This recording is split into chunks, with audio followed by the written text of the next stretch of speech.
दीप लावू जगी। बीज बाजूने केलेला आहे आम्हा जन्म मरण नाही, आकाराशी कैचा ठाव देह प्रत्यक्ष झाला देव। साखरेचा नोहे ओश आम्हा कैचा गर्भवास, आकाराशी कैचा ठाव देह प्रत्यक्ष झाला देव। तुका म्हणे अवघा जोग सर्वा घटी पांडुरंग, आकाराशे कैचा ठाव देह प्रत्यक्ष झाला देव। यंत प्रवेश मम वाचमिमां प्रसुप्तां संजीवयत्यखिल शक्तिधर स्वधामना। अन्यांश्चास्तु चरण श्रवणत्वगादीन् प्राणान् नमो भगवते पुरुषाय तुभ्यं।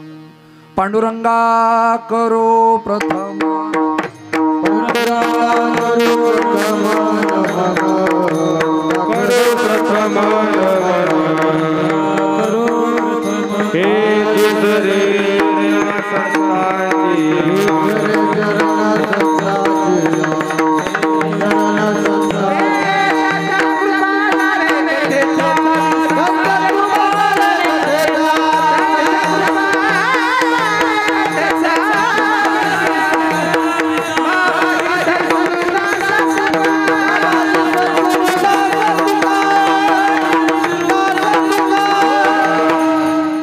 अलंकापुरी रम्य सिंहासन संपदं भोजते जस्पुर दिक्प्रदेश।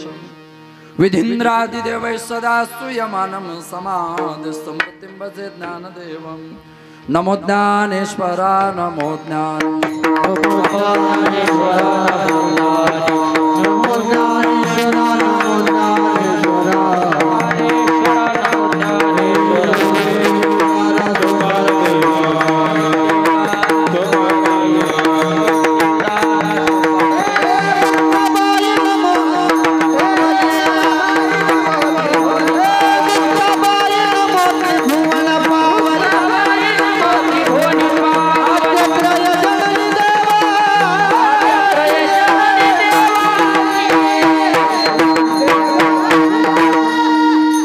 मनोजवं मारुततुल्य वेगं जितेन्द्रियं बुद्धिमतां वरिष्ठं वातात्मजं वानरयूथ मुख्यं श्रीरामदूतं शरणं प्रपद्ये। सेवे लागे सेवक झालो तुमच्या लागलो निज चरणा, अहो स्वामी तुकया देवा यावरी न करावा अवेरू। नमो जन्मभूमी जिथे जन्मलो मी, नमो कर्मभूमी जिथे वाढिलो मी, नमो अलंकापुर भूमी जिथे ज्ञान पावी तो झालो आम्ही, नमो भारत राष्ट्रभूमी जिच्या पडू इथून पुढे कामी। विठ्ठल विठ्ठल विठ्ठल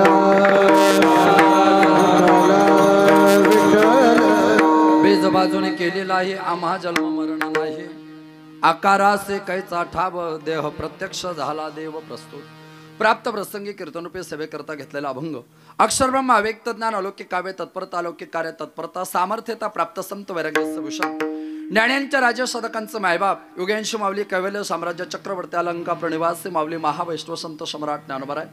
माऊली महावैष्णव ज्ञानोबराय यांना सुद्धा प्रिय आणि वैष्णव असावे असे साधू अर्थात वारकरी संप्रदायामध्ये फार मोठा अधिकार प्राप्त संत तथा हिंदवी स्वराज्य संस्थापक हिंदू हृदय सम्राट छत्रपती शिवाजी महाराज यांचे धर्मगुरू आणि अखिल विश्वाला सुशोभित करणारे जगद्गुरू तुकोबारा यांचा 4 चरणाचा अभंग आपणा सर्वांच्या सेवेकरता आयोजित करविला आहे। विठ्ठल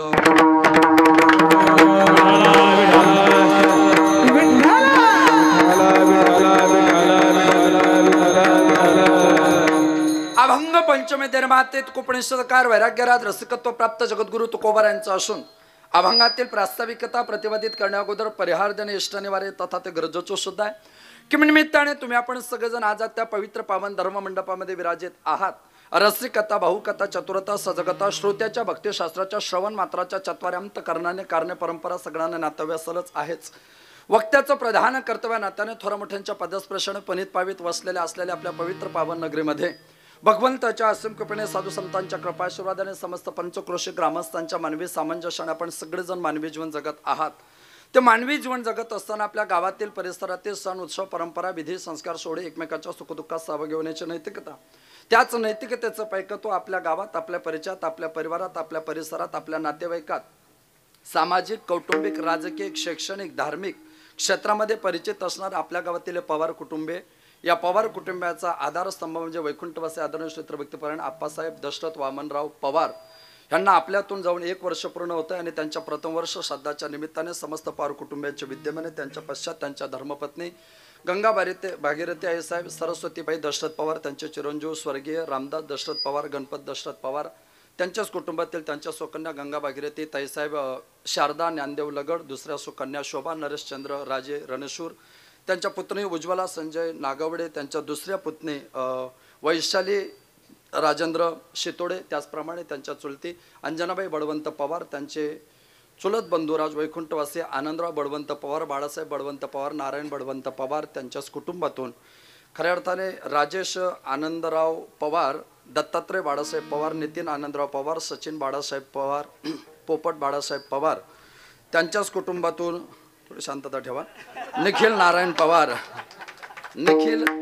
पवार, प्राची नारायण पवार, गौरी नारायण पवार, त्यांच्याच कुटुंबातील हेमलता मकरंद शिंदे, त्यांच्याच कुटुंबातून सीमा योगेश ढमडरे, त्यांच्याच कुटुंबातून भाऊसाहेब रामदास पवार, राहुल रामदास पवार, त्यांच्याच कुटुंबातून आरती प्रदीप लगड, भारती विनोद लगड, अभिजित गणपत पवार, शुभम नरेशचंद्र राजे रणशूरदास आणि हा पारमार्थिक सगळा एकत्रीकरण ज्यांनी केलं ते सुनील महाराज पवार.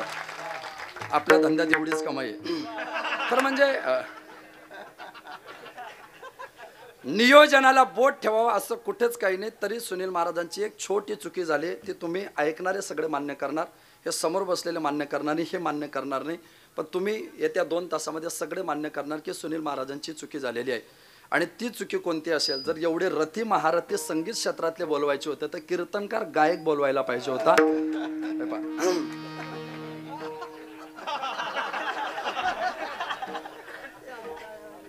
हे चुकीचं आहे. आतापर्यंत एवढे सगळे अनिल नावाचा माणूस अनिल, पण सुनील पण अनिल, हे पहिल्यांदा घडलं. हे सगळे आले पवारांचं प्रेम पाहून. आणि म्हणून तुमच्या सगळ्यांसमोर तुम्हाला आता किती तुमची इच्छा असली की स्वरामध्ये यांना सगळ्यांना ऐकायचं आहे, पण प्रत्येक वेळी सूरच भेटतात असं काही नाही, कधी कधी आसुरही ऐकावा लागतो.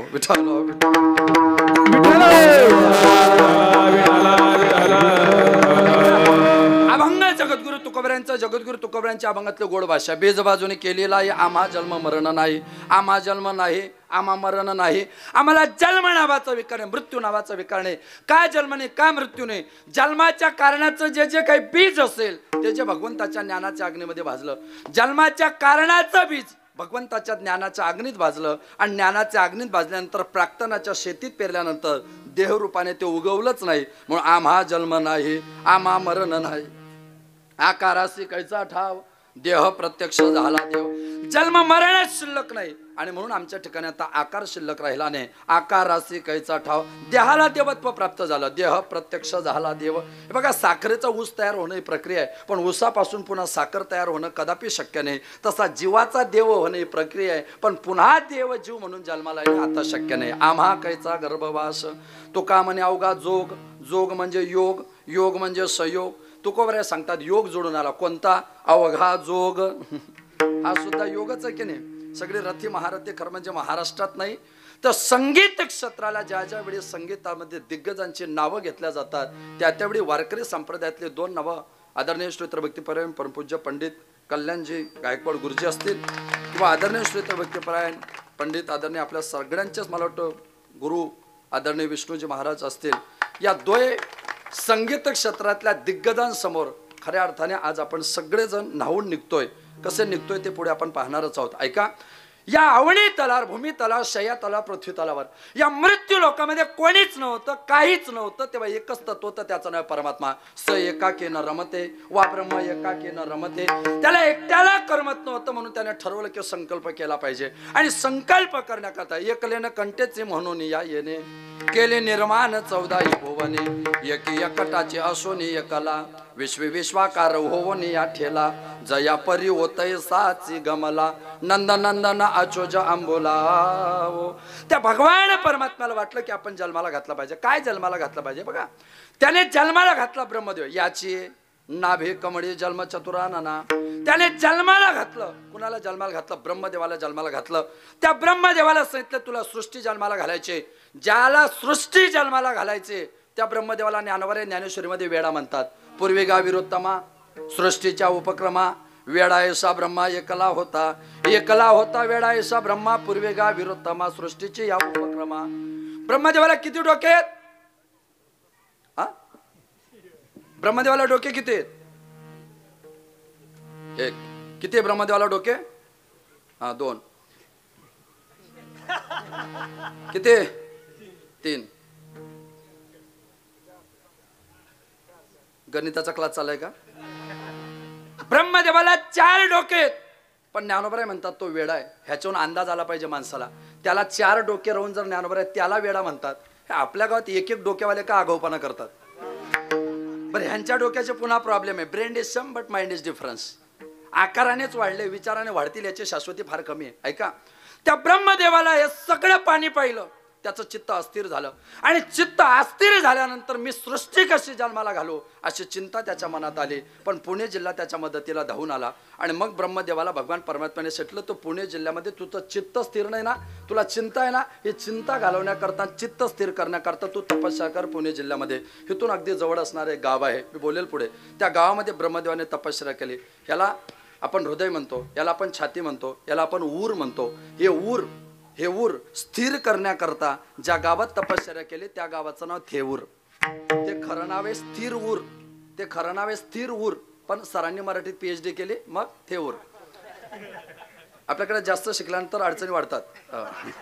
स्थिर ऊर, त्याचा वंश झाला थेऊर. आणि चिंता घालवण्याकरता ज्या गणपतीचा जन्म आहे त्याचं नाव आहे चिंतामणी, म्हणून थेऊरचा गणपती चिंतामणी. तिथं ब्रह्मदेवाची चिंता गेली, सृष्टी जन्माला घालण्याकरता तो तयार आहे. आपल्याकडे अडचणी भरपूर आहे बरं. लंबोदर पितांबर फणीवर वंदना का लंबोदर पितांबर फणीवर बंधना? वंदना का बंधना? हा, वंदना नाही, ती बंधना आहे. बंधना. हो. सरळ सोंड, वक्र तुंड, त्रिनयना. 3 डोळे कोणत्या देवाला आहे? शंकराला. आरती कुणाची? का बरं? 3 डोळे कोणाला आहे? शंकराला. आरती कुणाची? गणपतीची. मग गणपतीला का त्रिनयना म्हटलं? यालाही कारण पुणे जिल्हाच आहे. ही आरती ज्यांनी लिहिली त्यांचं नाव आहे जडकेकर महाराज. पटकन बोलत जा. मला माहिती कीर्तनाची पद्धती एकदा चालू झालं की मला जय विठ्ठल पर्यंत कनेक्टिव्हिटी कंटिन्युटी लागते. गॅप पडला की मला काही पण सुचतं. एखादा माणूस, म्हातारा माणूस आहे, त्याची तब्येत सिरियस झाली, जीव लवकर जात नाही. घरातले लोक अर्ध्या तासाने 10 मिनिटांनी जवळ जाऊन पाहतात, चेक करतात, आहे का गेले, आहे का गेले. तसं जय विठ्ठल पर्यंत तुम्ही माझ्याकडे पाहायचं, आहे आहेच. आता काही जाण्याचा प्रश्नच नाही. ऐका, मोरगावला ती आरती लिहिल्या गेली. ज्यांनी लिहिली त्यांचं नाव रामदास स्वामी. आणि मोरगावच्या गणपतीचं ऑब्झर्व केलं तर मोरगावच्या गणपतीला 3रा डोळा दिसतो. आणि त्याच्याकडे पाहून आरती लिहिली, म्हणून त्रिनयना गणपतीच्या संबंधाने म्हटलंय. म्हणजे ही सुष्माता आहे बरं त्यातली. बरं, त्या ब्रह्मदेवाने सृष्टी निर्माण करत असताना सगळ्यात पहिल्यांदा वनस्पती जन्माला घातल्या. काय? वन हा पती स वनस्पती. वनाचा पती, नियंता, करता, धरता, मालक. कोण जन्माला घातलं वनस्पतीमध्ये? वनस्पतीमध्ये देवाने काही ठिकाणी झाडं जन्माला घातली, काही ठिकाणी वृक्ष जन्माला घातले. हा, काही ठिकाणी लता जन्माला घातल्या, काही ठिकाणी वेली जन्माला घातल्या. एकच आहे? नाही, त्याच्या 7 प्रकार आहे. 1 झाड, 2 वृक्ष, 3 विटप, 4 पादाप, 5 द्रुम, 6 बिरोध आणि 7 त्वक्सार. झाड वेगळं असतं. झाड कशाला म्हणतात? झाड कशाला म्हणतात? जे अमावस्या पौर्णिमेला त्रास देतं असली झाडं नाही. झाड म्हणजे काय?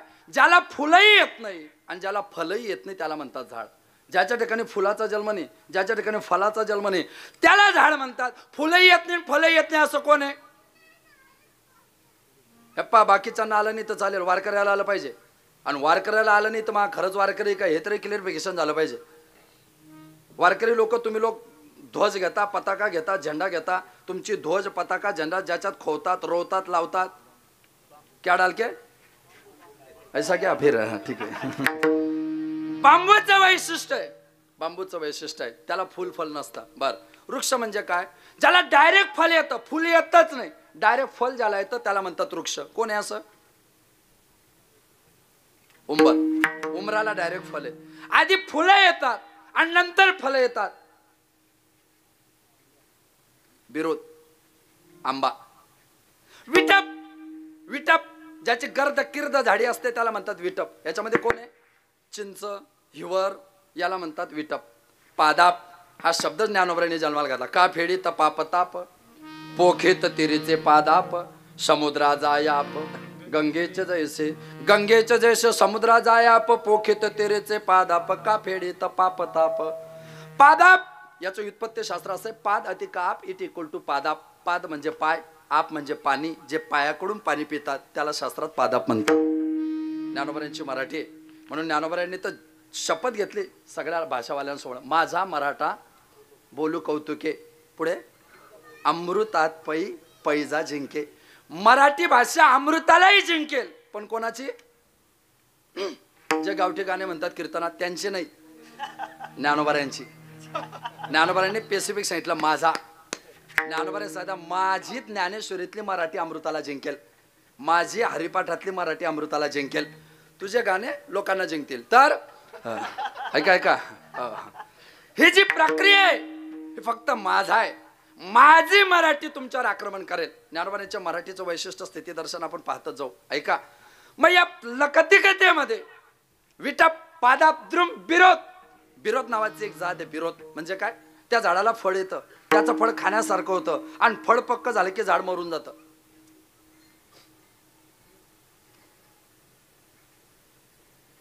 ते झाड सगळ्यांनी पाहिलंय, त्याचं फल सगळ्यांनी पाहिलंय. ज्वारी, गहू, बाजरी, फलाची परिपक्वता, झाडाचा मृत्यू. असं एक झाड आहे की त्या झाडाला फळच येत नाही, पण ते झाड पक्क झाले की लोक झाडच खातात. ऊस, ऊसाला मराठीत काय म्हणतात? ऊस. ठीक आहे ना, हरकत नाही. ऊसाला मराठीमध्ये म्हणतात इक्षुदंड. ज्ञानोबरांच्या ज्ञानेश्वरीतला शब्द इक्षुदंड. ह्याच्यापेक्षा शुद्ध मराठीमध्ये नाव आहे त्याला त्वकसार. ऊसाचं शुद्ध मराठीत नाव आहे त्वकसार. त्वक म्हणजे त्वचा, सार म्हणजे सार. ज्याची वरची त्वचा काढली की मध्ये खाण्यासारखं सार शिल्लक असतं त्याला म्हणतात त्वकसार. लता वेल, लता वेल जिचा जमिनीवर विस्तार होतो ती लता, जी आकाशाकडे वाढत जाते ती वेल. म्हणून लता जमिनीवर असते. टरबूज जमिनीवर, खरबूज जमिनीवर, डांगर जमिनीवर, तो मोठा गोल भोपळा जमिनीवर. आणि तो जर कडू असेल तर मग तर 100% जमिनीवर. आपण पाहत नाही का आपल्या गावामध्ये काही काही भोपळे खूप मोठे असतात पण कडू असतात, मग ते जमिनीवरच असतात. घरापासून ग्रामपंचायत पर्यंत गेले तरी एकही माणूस रामराम घालत नाही, कारण ते भोपळे कडू असतात. पूर्वी फक्त भोपळे कडू होते, अलीकडे तर काकड्या पण कडू झाल्या. हे बघा, अनुभवाचे रस देव आर्तव होता.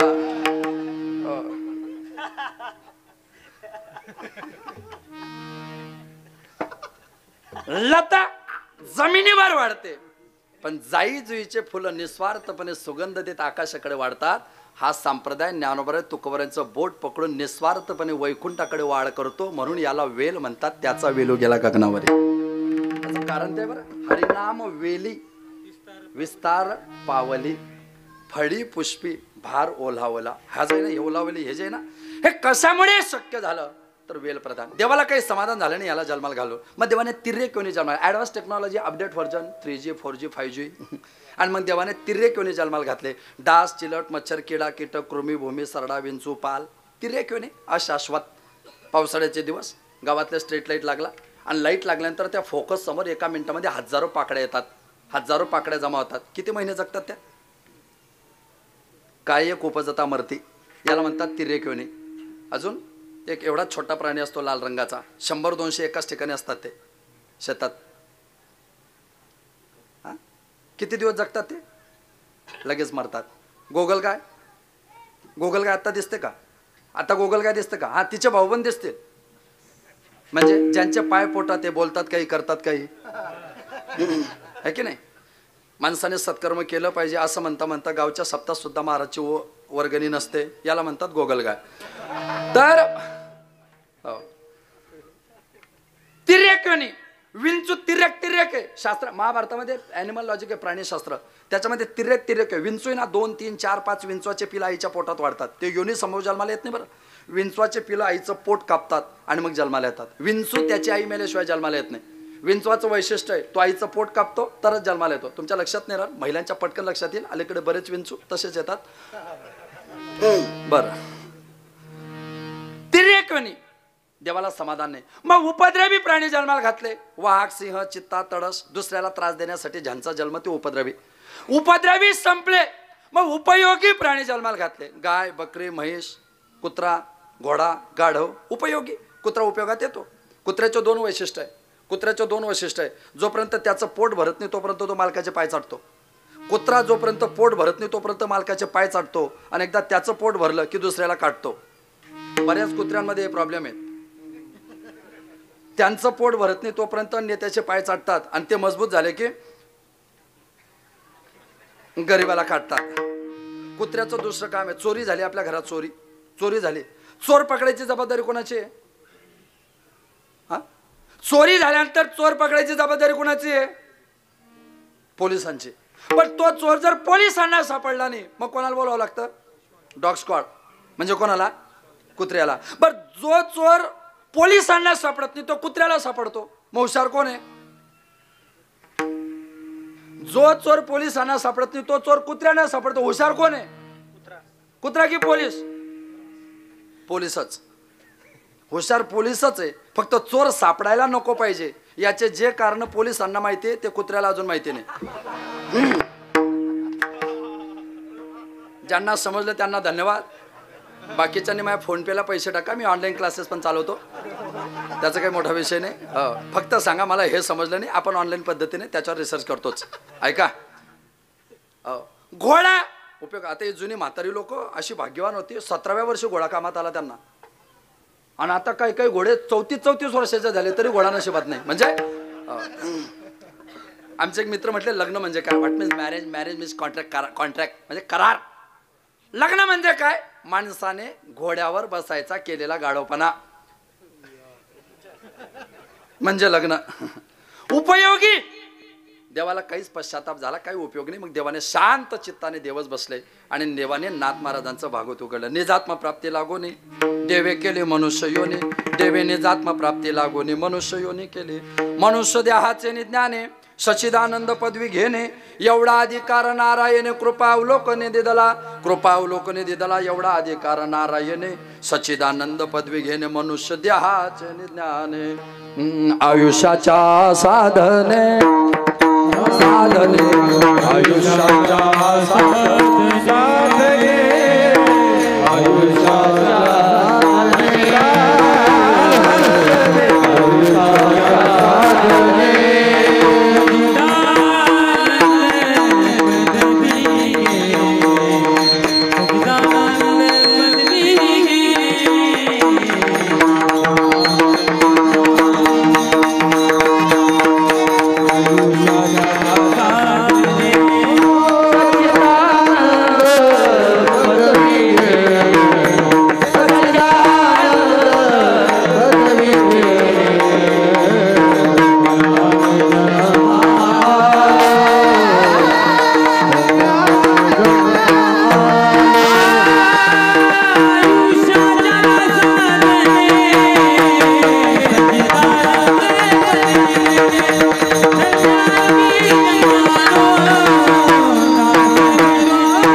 आयुष्याच्या साधने सच्चिदानंद पदवी घेणे, सच्चित आनंद स्वरूप प्राप्त झाला पाहिजे. म्हणून तुम्हाला मला प्रत्येकाला जन्माला घातलं. ऐका, आपल्याला जन्माला घातल्यानंतर आपली एक प्रक्रिया आहे. देहिनोस्मिन यथा देहे कौमारम यवनम जराहा तथा देहांतर प्राप्ते धीरस्तत्र न मुह्यते तथा देहांतर प्राप्ते कौमारम यवनम जरा देहिनोस्मिन यथा देहे.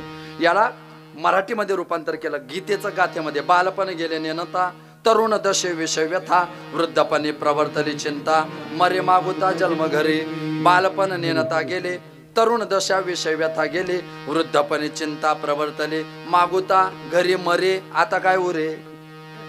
मृत्यूकडे तुमचा माझा प्रत्येकाचा प्रवास जातो. आणि म्हणून जीवनेश शलाखेमध्ये तुम्हाला माणूस म्हणून आपण जन्माला आलो. माणूस म्हणून जन्माला आल्यानंतर तुमच्या माझ्या जीवनामध्ये ठरलेलं गणित आहे. इंद्रियार्थेषु वैराग्य मन अहंकार येवच जन्म मृत्यू जरा व्याधी दुःख दोषानुदर्शनम दुःख दोषानुदर्शनम जन्म मृत्यू जरा व्याधी मन अहंकार एवच इंद्रियार्थेषु वैराग्य. ऐका, जन्म मृत्यू जरा व्याधी हे ठरलेले विकार आहेत. जन्म मृत्यूच्या शृंखलेत तुम्ही आम्ही सगळेजण सापडलेलो आहोत. आणि जोपर्यंत या आयुष्याचं वैशिष्ट्य काय माहिती का? याचं वैशिष्ट्य ज्ञानोबराय सांगतात. परिमळू निघालिया पावना पाठी मागे ओस फुलरा हे देठी. परिमळू याचं पुढे रूपांतर एकनाथ महाराजांचं अपडेट व्हर्जन. परिमळ गेलिया ओस फुल देठी आयुष्या शेवटी देह तैसा. महिला वर्ग ॲथेस्टिक लॉजिक करतात, इन ब्युटिशियन लॉजिक. त्याच्या दोन प्रकारे सौंदर्यामध्ये ॲथेस्टिक अँड ब्युटिशियन. सुंदर दिसण्याकरता नाना प्रकारचे ट्राय करतात. काही आंतरगुणवत्तेचे असतात, काही बहिर्गुणवत्तेचे असतात. आणि त्यात एक गजरा नावाचा प्रकार आहे. महिला गजरा लावतात ना, महिला गजरा लावतात ना, उजव्या पायात का डाव्या?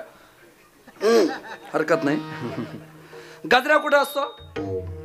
हा, डोक्यात. गजरा कुठं असतो? डोक्यात. किती दिवस महिला गजरा डोक्यात किती दिवस ठेवतात? किती तास? त्याला कालमापन नाही. गजऱ्याचं वैशिष्ट्य बरं ॲथेस्टिक मध्ये, गजऱ्याला कालमापन नाही, गजऱ्याला कालपव्यय आहे. कालमापन नाही, काय त्याला? कालपव्यय. कालपव्यय म्हणजे काय? त्या महिलेचं एक वैशिष्ट्य आहे. जोपर्यंत त्या गजऱ्यातल्या फुलांना टवटवीतपणा आहे आणि जोपर्यंत फुलांमध्ये सुगंध शिल्लक आहे तोपर्यंत तो गजरा तिच्या डोक्यात आहे. ज्या मिनिटाला त्या दिदीच्या लक्षात आलं की ह्याचा टवटवीतपणा संपलाय आणि ह्याचा सुगंध संपलाय, त्याच मिनिटातला डोक्यातला गजरा पायाखाली येताना तिला गजऱ्याची भीती वाटत नाही आणि गजऱ्याची काळजी वाटत नाही. हे आयुष्याचं सत्य. माणसं जरा मन लावून ऐका. जोपर्यंत गजऱ्यामध्ये टवटवीतपणा आहे, फुलात टवटवीतपणा आणि फुलात सुगंध आहे तोपर्यंतच तिच्या डोक्यावर आहे. जोपर्यंत तुमच्यात आणि माझ्यात तारुण्याचा टवटवीतपणा आहे आणि पैसे कमवण्याचा सुगंध येतोय तोपर्यंतच आपल्या प्रत्येक ऑर्डरची खऱ्या अर्थाने भूमिका तिच्या डोक्यामध्ये स्थित आहे. ज्या मिनिटाला तिच्या ध्यानात आलं की याचा तारुण्याचा टवटवीतपणा संपलाय आणि पैसे कमवण्याचा सुगंध संपलाय, ही ऑर्डर सुद्धा पायाखाली घालताना तिला भीती वाटत नाही आणि काळजी वाटत नाही. हे आयुष्याचं सत्य. आयुष्याचे मोठी केवळ देह एवढंच शिल्लक राहील. ज्ञानोबरांची भूमिका आहे पवनापाठी. पवन म्हणजे वारा, वारा म्हणजे वायू. शरीराचं नियोजन आहे.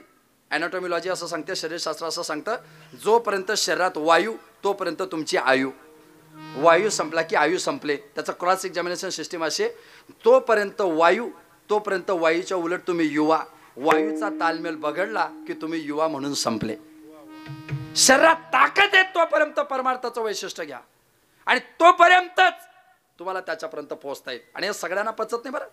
परमार्थ सगळ्यांना पचत नाही. काजू खाणं चांगलं का वाईट? चांगलं. बदाम चांगले, पिस्ता चांगला, जर्दाळू ठीक आहे, अक्रोड, अंजीर, खजूर, खारीक, खोबरं, मनुके हे सगळं मिक्सरमधून बारीक केलं, ह्याचं पीठ तयार केलं. काय झाली ती खुराक. ही खुराक कोणाला पचते? जो 31 डिसेंबरला रात्री 12:30ला लेझिम खेळत येतो. ही खुराक ज्याला पचते त्याला म्हणतात पैलवान. हे सगळं आरोग्याला चांगलंच आहे, पण हे सगळं आरोग्याला किती चांगलं असलं तरी कोणाला पचणार आहे? पैलवानाला. मान्य आहे तुम्हाला? कोणाला पचेल हे सगळं? पैलवानाला. मग चला 95 वर्षाच्या पैलवानाला खायला देऊ. पचेल का? काजू बदामाची खुराक आरोग्याला एकदम चांगली. तुम्ही कंटिन्यू माझ्याकडे पाहत राहा, असे येतच राहतील आता पाहुणे. माझ्याकडे ध्यानात ठेवा, मी 400 किलोमीटरहून आलोय. असं नाही, कनेक्टिव्हिटी कंटिन्युटी. विठाल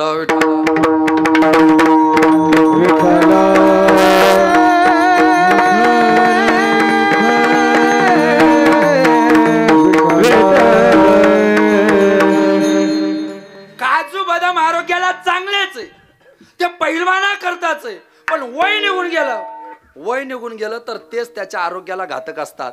काजू बदाम शरीराकरता खुराक आहे, पुष्टीदायक आहे, पण वय निघून गेलं ना त्याच्याकरता घातक असतात. गाथा, ज्ञानेश्वरी आणि खानदानी कीर्तनकाराची कीर्तनं ही चांगलीच असतात, पण वय निघून गेले की तेही घातक असतात. काजू बदाम पचवणं जितकं कठीण आहे ना, गाथा ज्ञानेश्वरी चांगली कीर्तनं पचवणं तितकं कठीण आहे. सगळ्यांना पचेल याची शाश्वती नसते.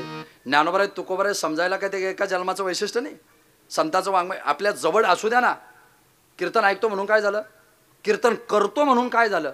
जरी कीर्तन करत असलो ना तरी नॉलेज ऑफ द सेल्फ नावाचा एक प्रकार असतो जो हृदयात नांदतो, त्याला म्हणतात आत्मज्ञान. मी कोण आहे? हा, ज्ञानोबरांची ओवे, मरकटे नारळ तोडिले. मरकट माकड, माकडाने नारळ तोडलं. नारळात काय असतं? 90 आपलं, माफ करा चुकून खरं बोललो. तुम्ही तुमच्या मित्राला हॉस्पिटलमध्ये जे नेलं तेच आठवलं. नारळात नारळ पाणी असतं. आणि अजून काय असतं नारळात? काय असतं नारळात? नारळामध्ये गर असतो. गर ते सुकवल्यानंतर खोबरं तयार होतं मराठी भाषेमध्ये. नारळात गर असतो, मलई असते, बरोबर.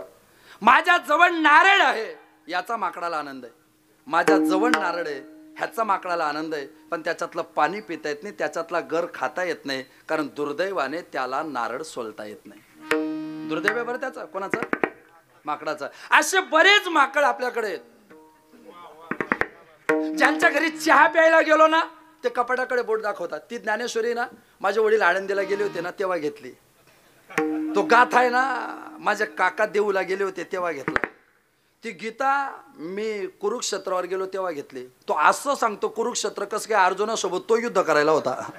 मी कुरुक्षेत्रावर गेलो तेव्हा गीता आणली. माकडाच्या जवळ नारळ आहे पण त्याला त्याच्यातलं पाणी पिता येत नाही, गर खाता येत नाही, कारण त्याला ते नारळ सोलता येत नाही.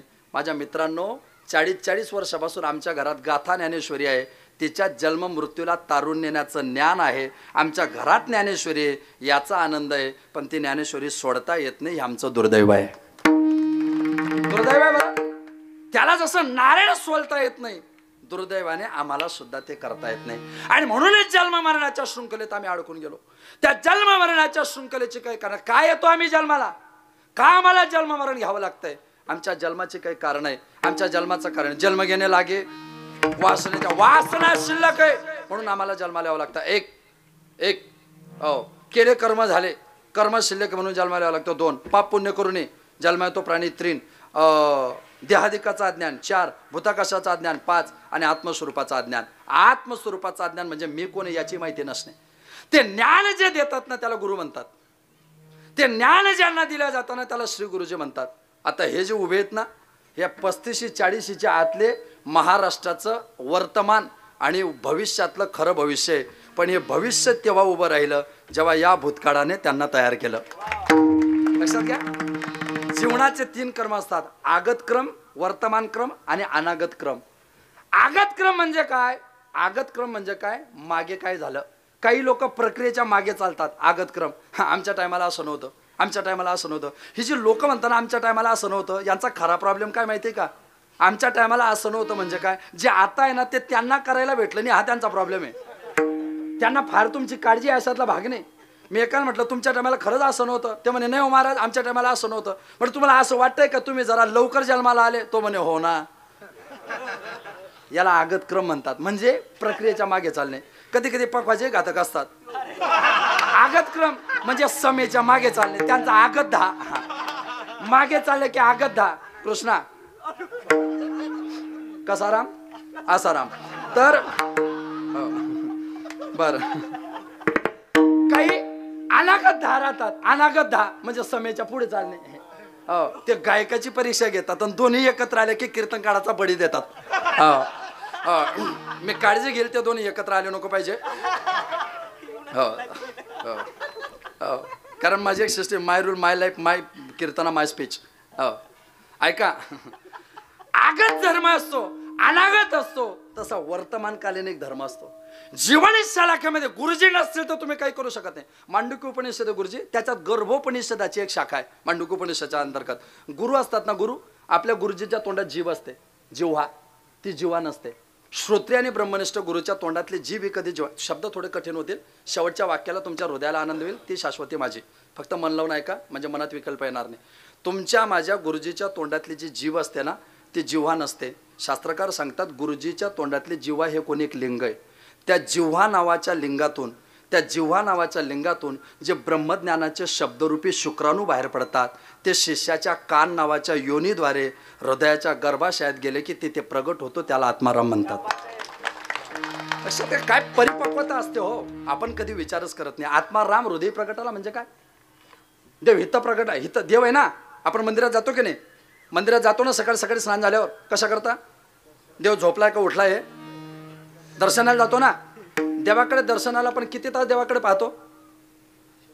मिनिट, सेकंद, 4 किंवा 5 सेकंद देवाकडे पाहतो. 5व्या सेकंदाला खाली वागतो, 7व्या सेकंदाला पाय पडतो, 9व्या 10व्या सेकंदाला उभे राहतो, 10व्या 11व्या सेकंदाला हात जोडतो. आणि एक नैसर्गिक नॅचरली चुकी तुमच्या आणि माझ्या हातून होते.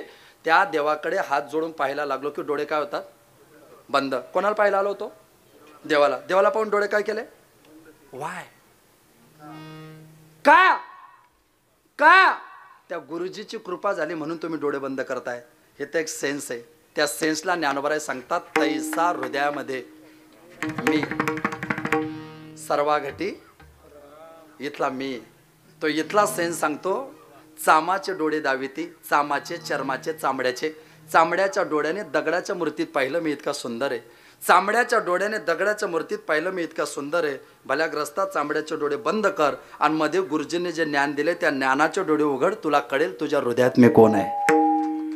त्याला म्हणतात नॉलेज ऑफ द सेल्फ. त्याला म्हणतात आत्मज्ञानाचा प्रणेता.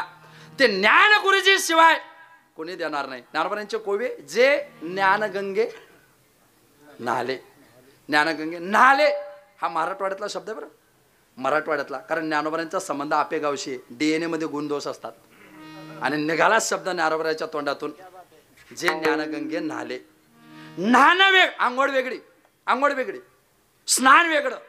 त्या आंघोळीत पुन्हा प्रकार आहे. काही काही लोक हिथून करतात, हिथून करतात. काही काही लोक डायरेक्ट शुक्रवार करतात. तर काही काही आज आंघोळ केली, शुक्रवार ना आज. बर, आंघोळ म्हणजे काय? सहाय्यक साधनाने अंग ओलं करणं याला आंघोळ म्हणतात. तीर्थक्षेत्रावर जाऊन बेंबी बरोबर कमरेबरोबर पाण्यात डुबकी मारणं याला स्नान म्हणतात. आणि नाणं कशाला म्हणतात? थोडा शब्द पुन्हा कठीण आहे, पण ज्ञानोबरांना समजून घ्या, तुम्हाला कळेल. ज्ञानोबरांची उंची काय परमार्थातली वयाच्या 16व्या वर्षी. ज्ञानगंगे नाले. नाणं कशाला म्हणतात माहिती का? या शरीराला महिन्यातून 4 दिवस जे अपवित्र प्राप्त झालं ना, 5व्या दिवशी त्या माऊलीने डोक्यावरून पाणी घेतलं की पुढच्या 25-26 दिवसाकरता ती पवित्र होते. त्याला म्हणतात नाणं. स्त्रीने 5व्या दिवशी डोक्यावरून पाणी घेतलं की 4 दिवसाचा विटाळ जाऊन 25-26 दिवसाला जे पवित्र प्राप्त होतं त्याला म्हणतात व्यवहारात नाणं. आम्हाला नाणं कोणतं माहिती आहे का? फक्त प्रतिसादात्मक घ्या म्हणजे पटकन ध्यानात येईल. संसाराच्या अंगी अवघीचं व्यसने, विषम धोवून सांडी येले, ब्रह्मपुरी वास करणे अखंड, न देखी जे तोंड विटाळाचे, आम्ही ह्या कीर्तने शुद्ध झालो. जन्म मरणाचा विटाळ आम्हाला लागलेला होता. आमच्या गुरुजीने ज्ञानाचं पाणी घेतलं, डोक्यावर टाकलं, जन्म मरणाचा विटाळ समाप्त करून आम्हाला पवित्र केलं. याला म्हणतात नाणे. ज्ञान गंगे नाले ज्ञानोबरांची भाषा आहे. ज्ञानोबराय सांगायला कमीत कमी कीर्तनकार तरी ज्ञानेश्वर असावा.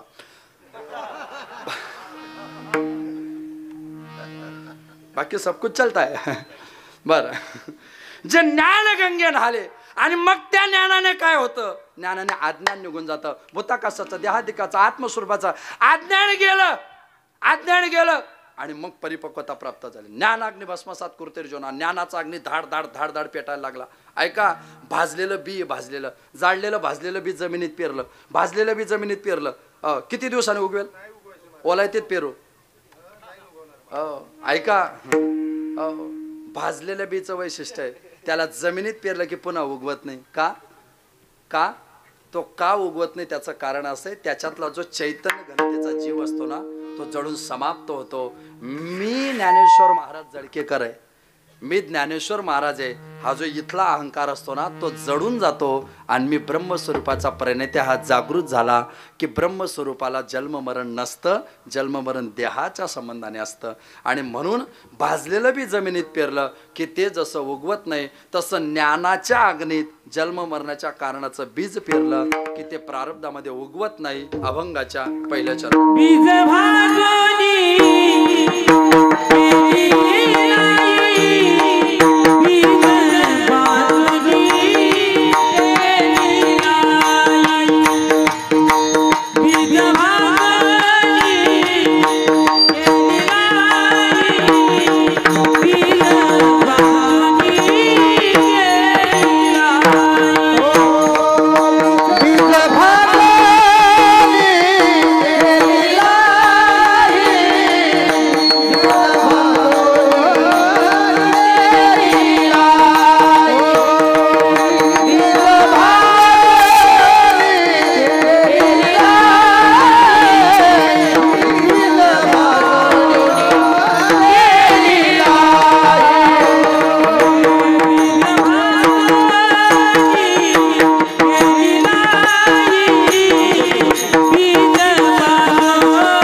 बाजूने केलेला आहे.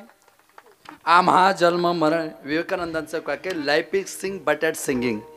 जीवन एक गीत आहे, ते गाता गाता संपवलं पाहिजे. जीवनाचं एक वैशिष्ट्य आहे. मी बोलले शेवटी आता शेवटच जवळ आलाय.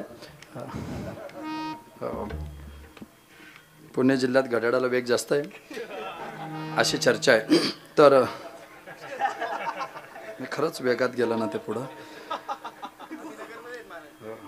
आणि म्हणून प्रक्रिया दर्शनात आपण प्रत्येकाने घेण्याचा प्रयोग करा. ते स्थिर वर्धता आपल्या प्रत्येकाच्या मनात येऊ द्या. आणि त्याच्याकरता life is sing but at singing. जीवन एक गीत ते गाता गाता समजलंच पाहिजे आणि संपलंच पाहिजे. तर त्याचा आनंद तुम्हाला मला प्रत्येकाला घेता येतो. ऐका, हे वैशिष्ट्य स्थिती काय देवाची. बेज बाजूने केलेला आहे. आम्हा जन्म मरण नाही. काय येतो आम्ही जन्म मरणारा. मी संक्षिप्त सांगितलं, आता साक्षिप्त सांगतो. केले कर्म झाले, त्याची भोगा आले, उपजले मेले ऐसे किती. या प्रमाणामध्ये 5 क्रियापद आहे. केले, झाले, आले, उपजले, मेले. 5ही क्रियापद सापेक्षतेचे, म्हणजे प्रत्येक क्रियापदाचं शेवट एकाच अक्षराने आहे. केले, झाले, आले, उपजले, मेले.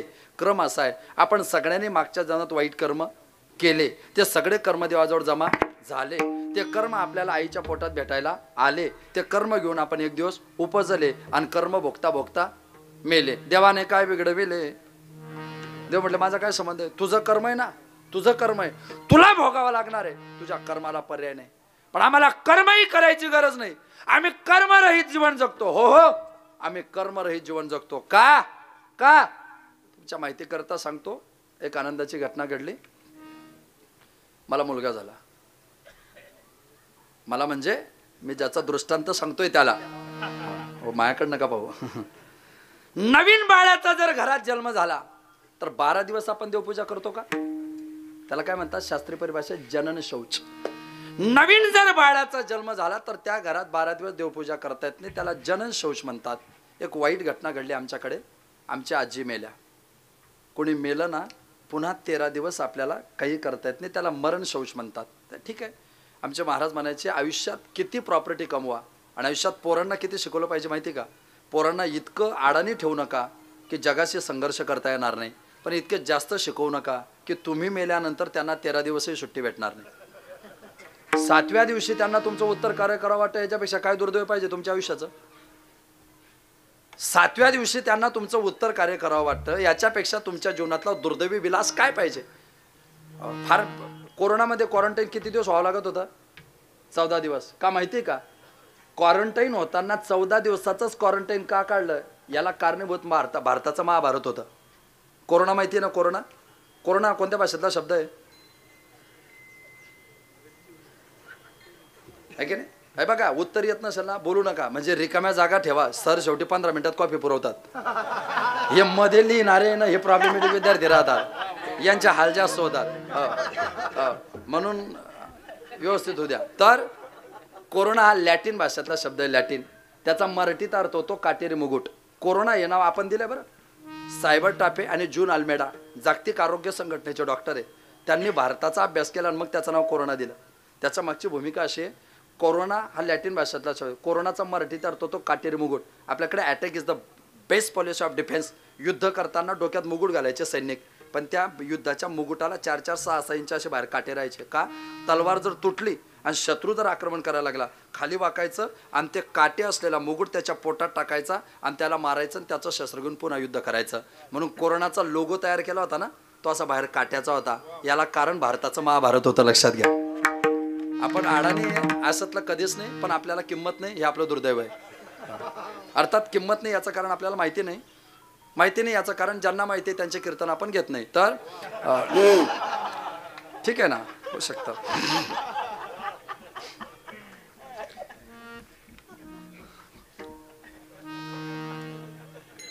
ही जी प्रक्रिया आहे, घरात कोणी मेलं 13 दिवस देवपूजा नाही. मी तुम्हाला विज्ञान अप्रोच मधले असे बारीक बारीक कारण सांगेन. आपल्याकडे पती मेला, महिला वर्ग पती मेल्यानंतर बांगडी फोडतात ना, फोडतात ना. बरं ती स्त्री पुन्हा बांगड्या घालत नाही का. मग तेव्हाच बांगड्या का फोडतात. बांगड्या तेव्हा पती मेल्यानंतर बांगड्या का फोडतात. हां का फोडतात बांगड्या. आपण लहानपणी जिल्हा परिषदच्या शाळेत जायचो. जिल्हा परिषदच्या शाळेत मलेरिया डॉक्टर यायचे आणि आपलं रक्त चेकअप करायचे. कशावर. काचेच्या पट्टीवर. का बरं. कारण मेडिकल असं सांगतं काचाच्या पट्टीवर विषाणू जंतू जास्त वेळ स्थिरावतात आणि रोगाचं योग्य निदान होतं. माणूस जेव्हा मरतो ना तेव्हा त्याचे केस ढिले होतात. हे केस ढिले झाले की याचे जे छिद्रे असतात ना त्या छिद्रांमधून त्याला असलेल्या आजाराचे व्हायरस त्याच्या प्रेतावर जमा होतात. पत्नी नवऱ्याच्या एकदम जवळ रडते, तेच व्हायरस तिच्या बांगडीवर येतात. जेवताना तेच तोंडामध्ये जाऊन पुन्हा पतीचा संसर्गजन्य रोग तिला होऊ नये म्हणून जगातली पहिली टेक्नॉलॉजी भारताने वापरली, पती मेल्यानंतर बांगडी फोडायची. आता पुन्हा या बेंटेक्सवाल्यांचा प्रॉब्लेमच आहे. तर ते बांगडी बी सायकोलॉजी बरं मानसशास्त्र आहे. तुम्ही ज्या महिलांचं 50, 55, 60च्या पुढे ना जुन्या महिला त्यांच्या हाताकडे पहा तुम्हाला 8, 8, 10, 10, 15, 15 बांगड्या दिसतील आणि सगळ्या काचाच्या. कारण त्या महिलांना 15, 15 बांगड्या घालायची सवय आहे.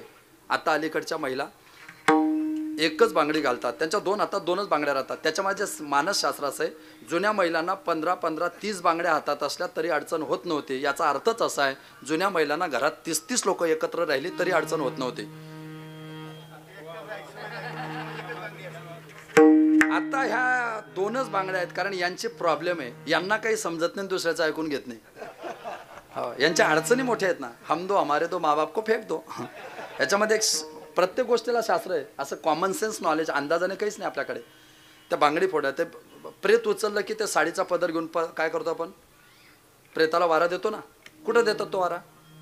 अरे ते प्रेत उचललं की त्या वाऱ्यामध्ये त्या प्रेताचे व्हायरस जातात आणि महिला प्रेत उचललं की रडायला लागतात. ते व्हायरस त्यांच्या तोंडात जाऊ नये म्हणून तो रुमाल तोंडाला धरून असा वारा द्यायचा असतो. पण ती कोरोनात 12वी सुटली होती म्हणून कोरोनाच्या बॅचेस हुशारच आहेत. त्याची एक वैध पद्धत आहे. शास्त्राने प्रत्येक गोष्ट प्रेत पेटवायचंच का असतं त्याच्या मागे शास्त्र आहे. त्या प्रेताला पेटवण्याची भूमिका काय त्याच्या मागे शास्त्र आहे. पुरलं तर त्याचे व्हायरस खाली विषाणू बनवून कसे पाण्यात जातात आणि लोक संसर्गजन्य रोगाला बळी पडतात. कर्म हे एक सिद्धांत तिथे काय. आणि त्या कर्म प्रक्रियेमध्ये घरात कोणी जन्माला आलं देवपूजा करत नाही, कोणी मेलं देवपूजा करत नाही. आम्ही का कर्म करत नाही? आमच्या घरी एक जण जन्माला आलं आणि एक जण मेलंय. कोण जन्माला आलं? बोधपुत्र निर्माण झाला जेव्हा, आता संध्या कैसी करू मी केव्हा. ममता म्हातारी मरून गेली जेव्हा, आता संध्या कैसी करू मी केव्हा. आणि भक्ती बहीणच देऊन आली गावा, आता संध्या कैसी करू मी केव्हा. आता काय संध्या करायची गरज आहे? बोध प्राप्त झाला ना मग संध्येची गरज नाही. हा बोध जोपर्यंत आहे तोपर्यंत तुम्हाला मग कर्म संपलं तुमचं. मग तुम्हाला कर्म करायची गरज नाही. बोध प्राप्त झाला ना ठाईचं समाप्ती झाली, देशी साधुबोध झाला. तो बोध प्राप्त झाला पाहिजे. त्याच्याशिवाय तुमची इच्छा मरणार नाही, आकांक्षा मरणार नाही. इच्छा मरणार नाही. इच्छा घातक असते बरं. आपल्याकडे लग्न झालेलं नवीन जोडपं कुठं जातात? महाबळेश्वर, जेजुरी. मग पटकन सांगत जा. लग्न झालेलं नवीन जोडपं कुठं जातं? जेजुरीला. बरं त्या जेजुरीला गेल्यानंतर पहिल्या पायरीवर काय करावं लागतं? काय करावं लागतं पहिल्या पायरीवर? त्याचं एक शास्त्र आहे, त्याची एक पद्धती आहे. पत्नीला उचलायचं, खांद्यावर घ्यायचं. किती? 5. मग त्यात काय नवल आहे? पुरस्कार आहे का तो? बायकोला खांद्यावर बसून 5 पायऱ्या चढणे पुरस्कार आहे का? हिंमत असेल तर लग्नाला 15 वर्ष झाल्यानंतर प्रयोग करून दाखवा. ज्यांना समजलं त्यांना धन्यवाद. बाकीच्यांकरता मी पुन्हा येईल. तर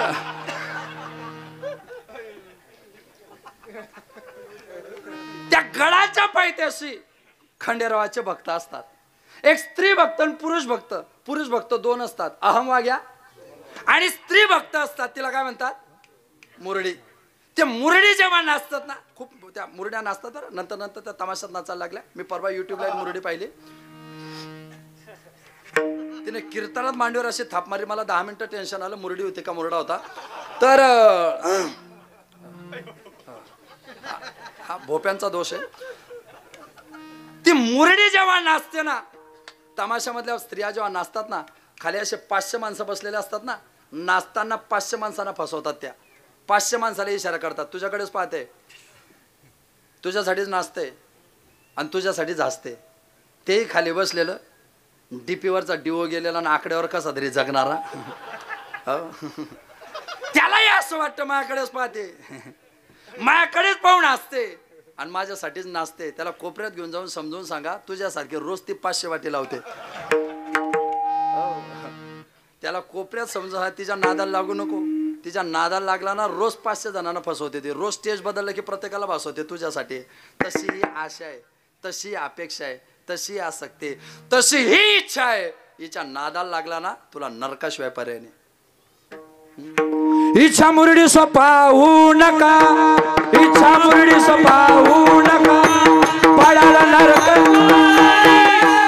इच्छा मुरडी पाहू नका,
पाहू नका, पडाल नरकाद्वारे. त्या इच्छाच्या नादाला जर लागले तर तुम्ही मराल, पडाल नरकाद्वारे. पण बोध बुधली, बोधाची ज्ञानाची ड्युटी असेल तर कर्म आणि इच्छा दोन्ही समाप्त होतात. ऐसे कर्माचे इच्छेचे बीज बाजूने केलेले आहे. आम्हा जन्म मरण नाही, वासना द्विविधा प्रोक्ता शुद्धा चमन नसतात. हा वासना तुमच्या माझ्या करता घातक आहे. गोकुळातला गोड दृष्टांत श्रीमद भागवतातला आहे. भगवान श्रीकृष्ण परमात्म्याला मारण्याकरता आली, तिचं नाव आहे पुतना. पुतना देवाला मारायला आली. त्या दिवशी तिथी कोणती होती? कोणती तरी होती. पुतना मारायला आली त्या दिवशी तिथी होती चतुर्दशी. हे तिथीचं शास्त्र आहे बरं, हे तिथीचं शास्त्र आहे. हे जे लोक आहेत ना अलीकडे सांगतात ना कॅलेंडर फार हुशार आहे, कॅलेंडर हुशार आहे. इंग्रजीमध्ये किती महिने आहेत? 10. इंग्रजीत महिने किती आहेत? 10. जगात 12 महिने फक्त हिंदू धर्मात आहेत. इंग्रजीत 10च महिने. जानेवारी, फेब्रुवारी, मार्च, एप्रिल, मे, जून, सप्टेंबर, ऑक्टोबर, नोव्हेंबर, डिसेंबर. हा असंच आहे ना? काय प्रॉब्लेम झाला का? हेच योग्य आहे, हेच बरोबर आहे. ऐका, सप्टेंबर हा संस्कृतमधला शब्द आहे. सप्ते म्हणजे 7 म्हणजे 7वा महिना, ऑक्टो म्हणजे 8, नव म्हणजे 9, डिसे म्हणजे 10, 10 म्हणजे 10 डिसेंबर. हे जुलै ऑगस्ट कुठून आले माहिती आहे का? जुलियस सीझर झाला ना, त्या जुलियस सीझरला आगाऊपणा सुचला आणि त्याच्या नावाने त्याने नवीन महिना तयार केला. तेव्हा जुलै जन्माला आला. त्याचा पोरगा बापापेक्षा आगाऊ निघाला. त्याने ऑगस्टन त्याचं नाव होतं, त्या ऑगस्टनने त्याच्या नावाने ऑगस्ट चालू केला. ह्याचे कारण ती आहे, 12 महिने फक्त आपल्याकडेच आहे. त्यात वैशिष्ट्य आहे, महिना पूर्ण झाला की त्याला काय म्हणतो आपण? महिना. महिन्याला एक नाव काय? मास. त्याला मास का म्हणतात? त्याला मास. मा म्हणजे काय? मा म्हणजे चंद्र. स हा मध्यम पदलोपी समास आहे. मा म्हणजे चंद्र, स म्हणजे दिस, दिस म्हणजे दिवस. चंद्राला पृथ्वीभोवती फिरण्याकरता जितके दिवस लागतात त्या दिवसाचा कलेक्ट एकत्रीकरण म्हणजे मास, म्हणून त्याला महिना म्हणतात. हे पटणार नाही तुम्हाला, पुढच्या 2 वाक्यात पटेल. असाही एक दिवस येतो महिन्यात की त्या दिवशी चंद्र उगवतच नाही. अमावस, तो मूळ शब्द आहे अमावस. आता ध्यानात येईल तुमच्या. अ म्हणजे नाही, मा म्हणजे चंद्र, वस म्हणजे दिवस. ज्या दिवशी चंद्र उगवतच नाही तिचं नाव अमावस. आता याच्यापेक्षा मराठी किती परिपक्व आहे माझ्या भारताचे, महाराष्ट्राचे. पुढे सांगतो, असा एक दिवस येतो की त्या दिवशी चंद्र पूर्णच उगवतो. पौर्णिमा. पौर म्हणजे पूर्ण, मा म्हणजे चंद्र. पूर्ण चंद्र ज्या दिवशी असतो त्याला म्हणतात पौर्णिमा. मराठीचं वैशिष्ट्य आहे बरं. मराठी भाषेसारखी भाषा जगात शोधून सापडणार नाही. अरे लोकांना अंगावर कपडे घालायची सवय नव्हती तेव्हा 1 लाख वर्षापूर्वी ऋग्वेद जिवंत ठेवलाय आम्ही. ऋग्वेद जिवंत ठेवलाय ना आम्ही. घनपाटी, जटापाटी, रुचा, एकेका पदावर त्याचं अस्तित्व आहे. असते वाङ्मय येते. वाङ्मय कशाला म्हणतात? वाक्मय. वाक म्हणजे वाणी. लेखणीमध्ये वाङ्मयने जिवंत ठेवलं, तोंडात जिवंत ठेवलं शुद्ध स्वरात. ही श्रीमंती फक्त आपल्याला आहे. तोंडात जिवंत ठेवणं जोक आहे का? आत्ता कॉम्प्युटरमध्ये प्रॉब्लेम होतो. का रे तो 8 होता तो 0 दिसला. प्रिंटिंग मिस्टेक होते ना. पण वेल डिझाईन, वेदाची वेल डिझाईन आम्ही केली ऋग्वेदामध्ये. ऋग्वेदात ते पिपलात, कण्व, अंगिरस, गौतम, वशिष्ठ, काय शाकल आणि बाष्कल हे सगळे यांच्या ऋचा आहेत. त्यामध्ये बाष्कल नावाच्या ऋषीने काही तयार केलं. मग त्या बाष्कलने ऋचा तयार केला. मग सगळे म्हणे भाऊ अर्थ सांग. थोडं मला अर्थच सांगता येत नाही. म्हणून तुला स्वतःला अर्थ सांगता येत नाही, कशाला सांगतो? इथं काही काही अडचणी होतात ना. काही काही वेळा 2 कीर्तनकाराच्या बायका गप्पा मारायला लागल्या. आता कीर्तनकाराची बायको किती हुशार राहू शकते आपण कीर्तनकारावर अंदाज काढू शकतो. बऱ्याच वेळा तो रॉंग नंबर असतो. कीर्तनकाराची बायको, पहिल्या कीर्तनकाराची बायको दुसऱ्या कीर्तनकाराच्या बायको म्हणजे माझा नवरा एवढा हुशार आहे ना, गा त्यातला कोणताही अभंग दे 2 तास बोलतो, कोणताही अभंग दे 2 तास बोलतो. दुसऱ्या कीर्तनकाराची बायको म्हणजे इतका काय गर्व करते, तुझ्या नवऱ्याला कोणत्या अभंग दिल्यावर 2 तास बोलतो ना, माझा नवरा इतका हुशार आहे अभंग देऊ नको तरी 2 तास बोलतो. तर या दुसऱ्या दिद्यांचे नवरे जास्त वाढले महाराष्ट्रात. हो बर.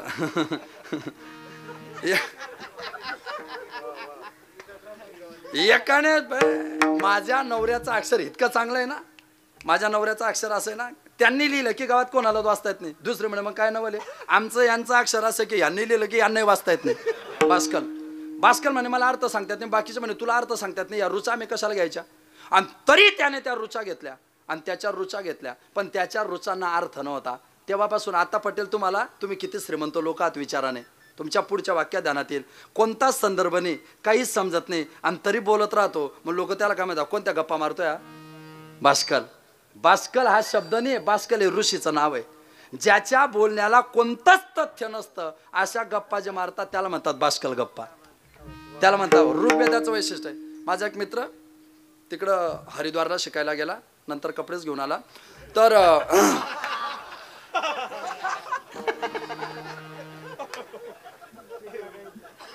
तो आता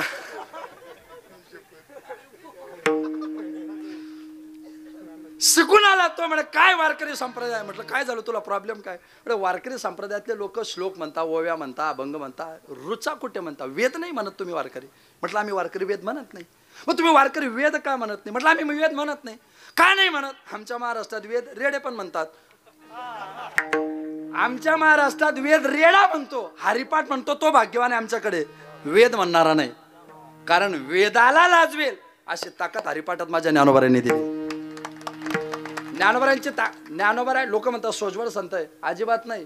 ज्ञानोबारांनी हरिपाठात इतक्या खतरनाक शिव्या दिल्या आहे ना, ते आपलं पुण्य आहे की आपल्याला समजत नाही. नाही तर ज्ञानोबारांनी हरिपाठात शिव्या दिल्या ना, आपल्याला शिव्या दिल्या ना. उपजोनी करंटा, उपजोनी या शरीरात उपजोनी करंटा अद्वैत वाटा नेणे. अद्वैताच्या वाटा जर तुला समजत नसेल जन्माला येऊन तर तू करंटा आहे. म्हणजे शिविने का, शिविने काही. एखाद्या माणसाला जर म्हटलं ना तुम्ही नरकात जाणार, नरकात काय वाटेल त्या माणसाला. का रे हो मला नरकात जायचं सांगतो तो. ज्ञानोबा ओपन धमकी देतात तुम्हाला, तुला नरकात जावं लागेल. यमाचा पाहुणा म्हणजे किती खतरनाक शिवी आहे. ते आपल्या पुण्यामुळे ध्यानात येत नाही, तो भाग सोडून द्या. कैसे नाही दैवत प्रसन्न त्वरित उगार आहे निवांत. काय ज्ञानोबांची शिवी हो. 4 महिन्यापूर्वी माडकरी झाला आणि लगेच म्हणतो देव भेटला पाहिजे. कैसेनी दैवत प्रसन्न त्वरित. 10 माणसं बोलताय, 10 माणसं ऐकताय आणि एक जण बोलतोय, त्याला लगेच ए शांत बस, 10 मिनिटापासून ऐकतोय तुझं काय चाललंय रे तुझं, शांत बस. त्याला किती अपमान वाटेल. मग हजारो लोकांमध्ये ज्ञानोबा आपला अपमान करतात. उगार आहे, उगार आहे, बोल नको, तुला काय समजतो परमार्थ. ज्ञानोबा सांगतात मी सांगतो शिनशी वाया, वाया जाऊ नको. काय ज्ञानोबांची शिवी. पण आपल्याला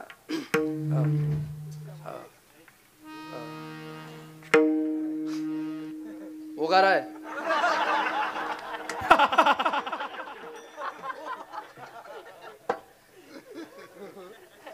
शिनसी वाया.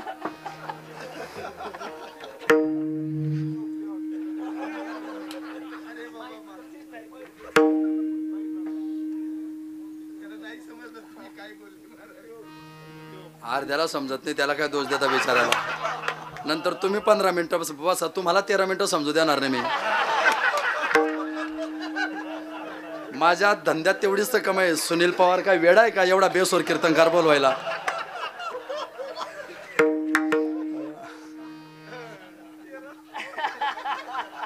मी मूळ वेगळ्या पंथातला महाराज. म्हणजे मी मूळ राष्ट्राला अर्पित आहे.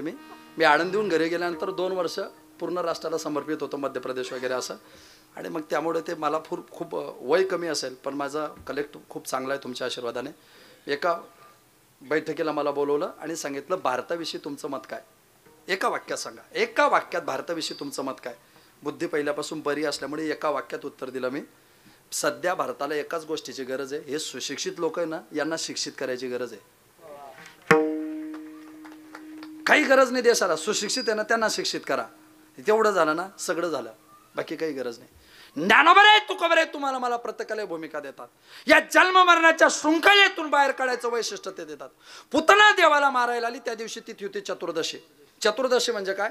5 ज्ञानेंद्रिय, 5 कर्मेंद्रिय, मन बुद्धी चित्त आणि अहंकार, हे चतुर्दशी. मथुरा म्हणजे शरीर, हृदय म्हणजे गोकुळ, नंद म्हणजे जीव, यशोदा म्हणजे बुद्धी, श्रीकृष्ण म्हणजे आत्मा आणि पुतना म्हणजे वासना. या शरीर नावाच्या मथुरेतून हृदय नावाच्या गोकुळात नंदरूपी जीव घरी नसताना बुद्धी नावाच्या यशोद्याला फसवून वासना नावाची पुतना 14 मुक्काम घेते. 5 ज्ञानेंद्रिय, 5 कर्मेंद्रिय, मन बुद्धी चित्त आणि अहंकार. गोकुळात आली, दीन दुर्बळाची मारित बालके. ते दीन दुर्बळ रडायला लागले, आमच्या पोरांना मारलं. तुकाराम महाराज म्हणजे तुम्ही दीन आहेत का, तुम्ही दुर्बळ आहेत का? तिच्या नादाला लागू नका. दीन आणि दुर्बळ असे सुकर असे हरिकथा कथे द्या, तुम्हाला उद्धार होईल. 3 वर्षाच्या आतली पोरं मारली. जागृती, स्वप्न आणि सुषुप्ती या 3 अवस्थेत वासना आक्रमण करते. वासना आक्रमण करते. तुर्यगा उन्मनीला वासना करत नाही. एकाला म्हटलं तुम्ही कीर्तनाला आले नाही. आलो होतो. मग अशी झोप लागली. कीर्तन केव्हा संपलं काही समजलं नाही, काहीच समजलं नाही. हे ज्या वृत्तीला समजतं ना तिथं आक्रमण करते, तिला वासना म्हणतात शास्त्रामध्ये. ती प्रक्रिया पुतना आल्यानंतर पुतना देवाने मारताना पुतनेने देवाला जवळ घेतलं, देवाने डोळे बंद केले. याच्या हनुमानबाई पोद्दारांनी 22 कारणं सांगितले. पुतना अविद्या, देव विद्या, विद्येपुढे अविद्या टिकत नाही म्हणून डोळे लावले. पुतना अज्ञान, देव ज्ञान आहे, ज्ञानापुढे अज्ञान टिकत नाही म्हणून देवाने डोळे लावले. पुतना बद्ध आहे, देव मुक्त आहे, मुक्तापुढे बद्ध टिकत नाही म्हणून देवाने डोळे लावले. 3 पुतना विकार आहे, देव अविकारी, अविकारी पुढे विकारी टिकत नाही म्हणून डोळे लावले. पुतना जड आहे, देव चेतन आहे, चेतनापुढे जड टिकत नाही म्हणून देवाने डोळे लावले.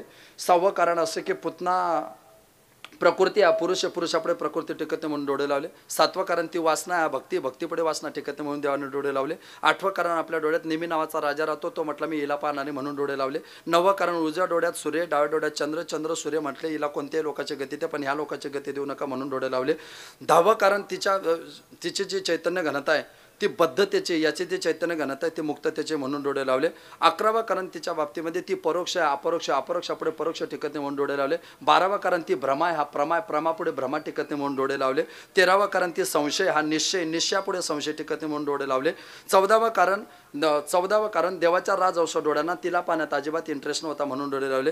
15वं कारण तिचे डोळे देवाचे डोळे एकाच जातीचे होते, माझ्या जातीचे असून राक्षसनीचे शोभा वाढवत आहे म्हणून डोळे लावले. 16वं कारण नातं मावशीचं घेऊन आले, पण तरी मनात मला मारायचं प्लॅनिंग करते, माय मरो मावशी जगो म्हणून देवाने डोळे लावले. 17वं कारण देवाने डोळे का लावले याचं कारण देवाचं वय फक्त 6 दिवसाचं, 6 दिवसाचे पोरं डोळे उघडत नाही.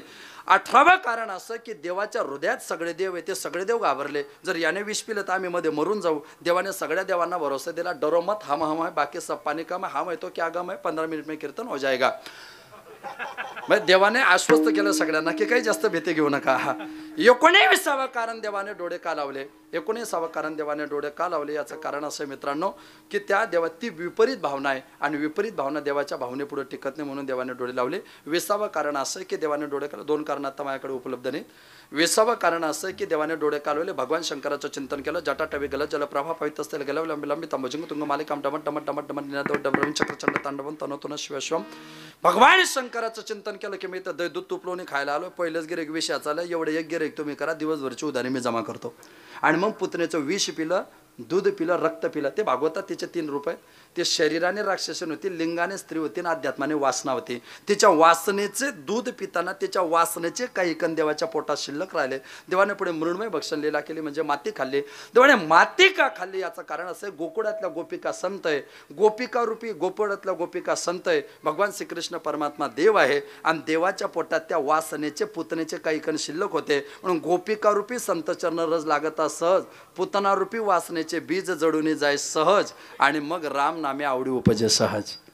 म्हणून देवाने ऐसे वासनेचे बीज बाजूने केलेलं आहे, आम्हा जन्म मरण नाही. या पद्धतीने भगवान सांगतात की आम्हाला जन्म मरण नाही. याच पद्धतीने तुमच्या माझ्या जीवनाची जीवन शलाखा आहे. त्या जन्म मरणाच्या पलीकडे आपण अनेक अनेक कारण आपल्याला प्रवास करता येईल. आकार असे कैचा ठाव, देह प्रत्यक्ष झाला देव विठोबा रखुमाई.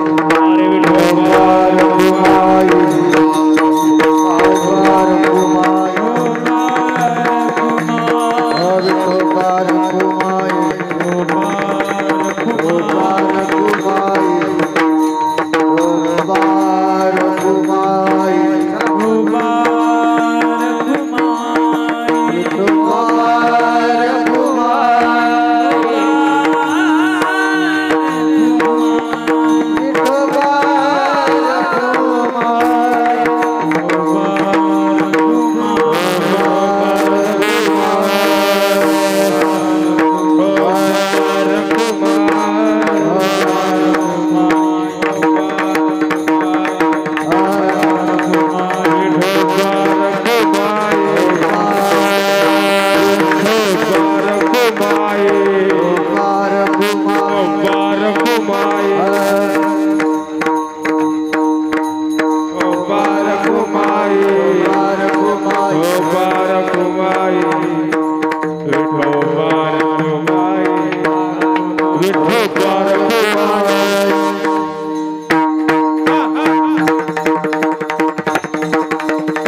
बाजूने केलेला आहे आम्हा जन्म मरण नाही. वेळ आपल्या सगळ्यांचा संपतोय.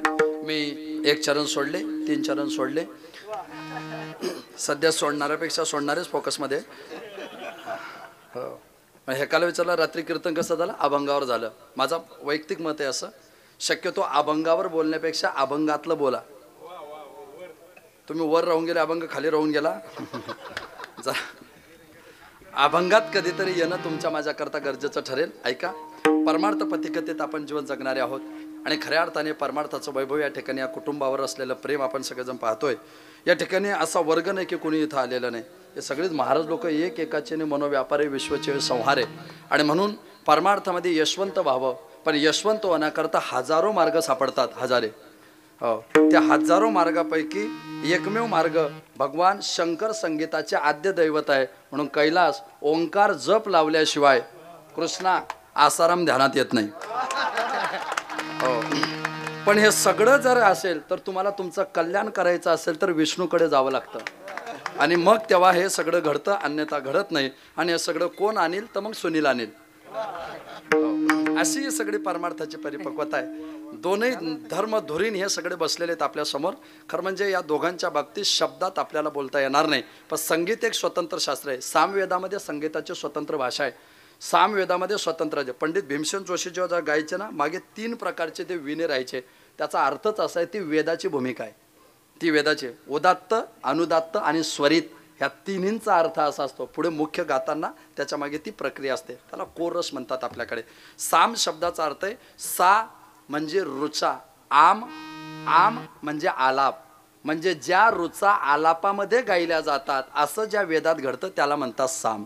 सामवेदाच्या 2 भूमिका आहे. एक अर्चित भूमिका आहे आणि एक उत्तरार्चित भूमिका आहे. पूर्वार्चित भूमिका वेगळी आणि उत्तरार्चित भूमिका वेगळी. भूमिका गायनाच्याच आहे, पण पूर्वार्चिताची वेगळी आणि उत्तरार्चिताची वेगळी. जसं की राग एकच असतो, पण दोन्ही घराण्याचे गायक त्यांच्या त्यांच्या वैशिष्ट्य शैलीने गातात. राग एकच आहे, पण गाण्याची प्रक्रिया दोन्हींची वेगळी. याला सामवेदामध्ये पूर्वार्चित पद्धती आणि उत्तरार्चित पद्धती म्हणतात.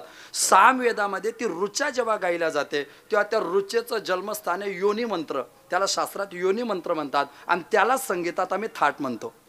त्या योनी मंत्रामध्ये बासकलाचे 75 आहे आणि शाकल संहितेचे 75 आहे. अशा 1875 आहे, पण पैकी प्रमुख या ऋग्वेदातले आहेत.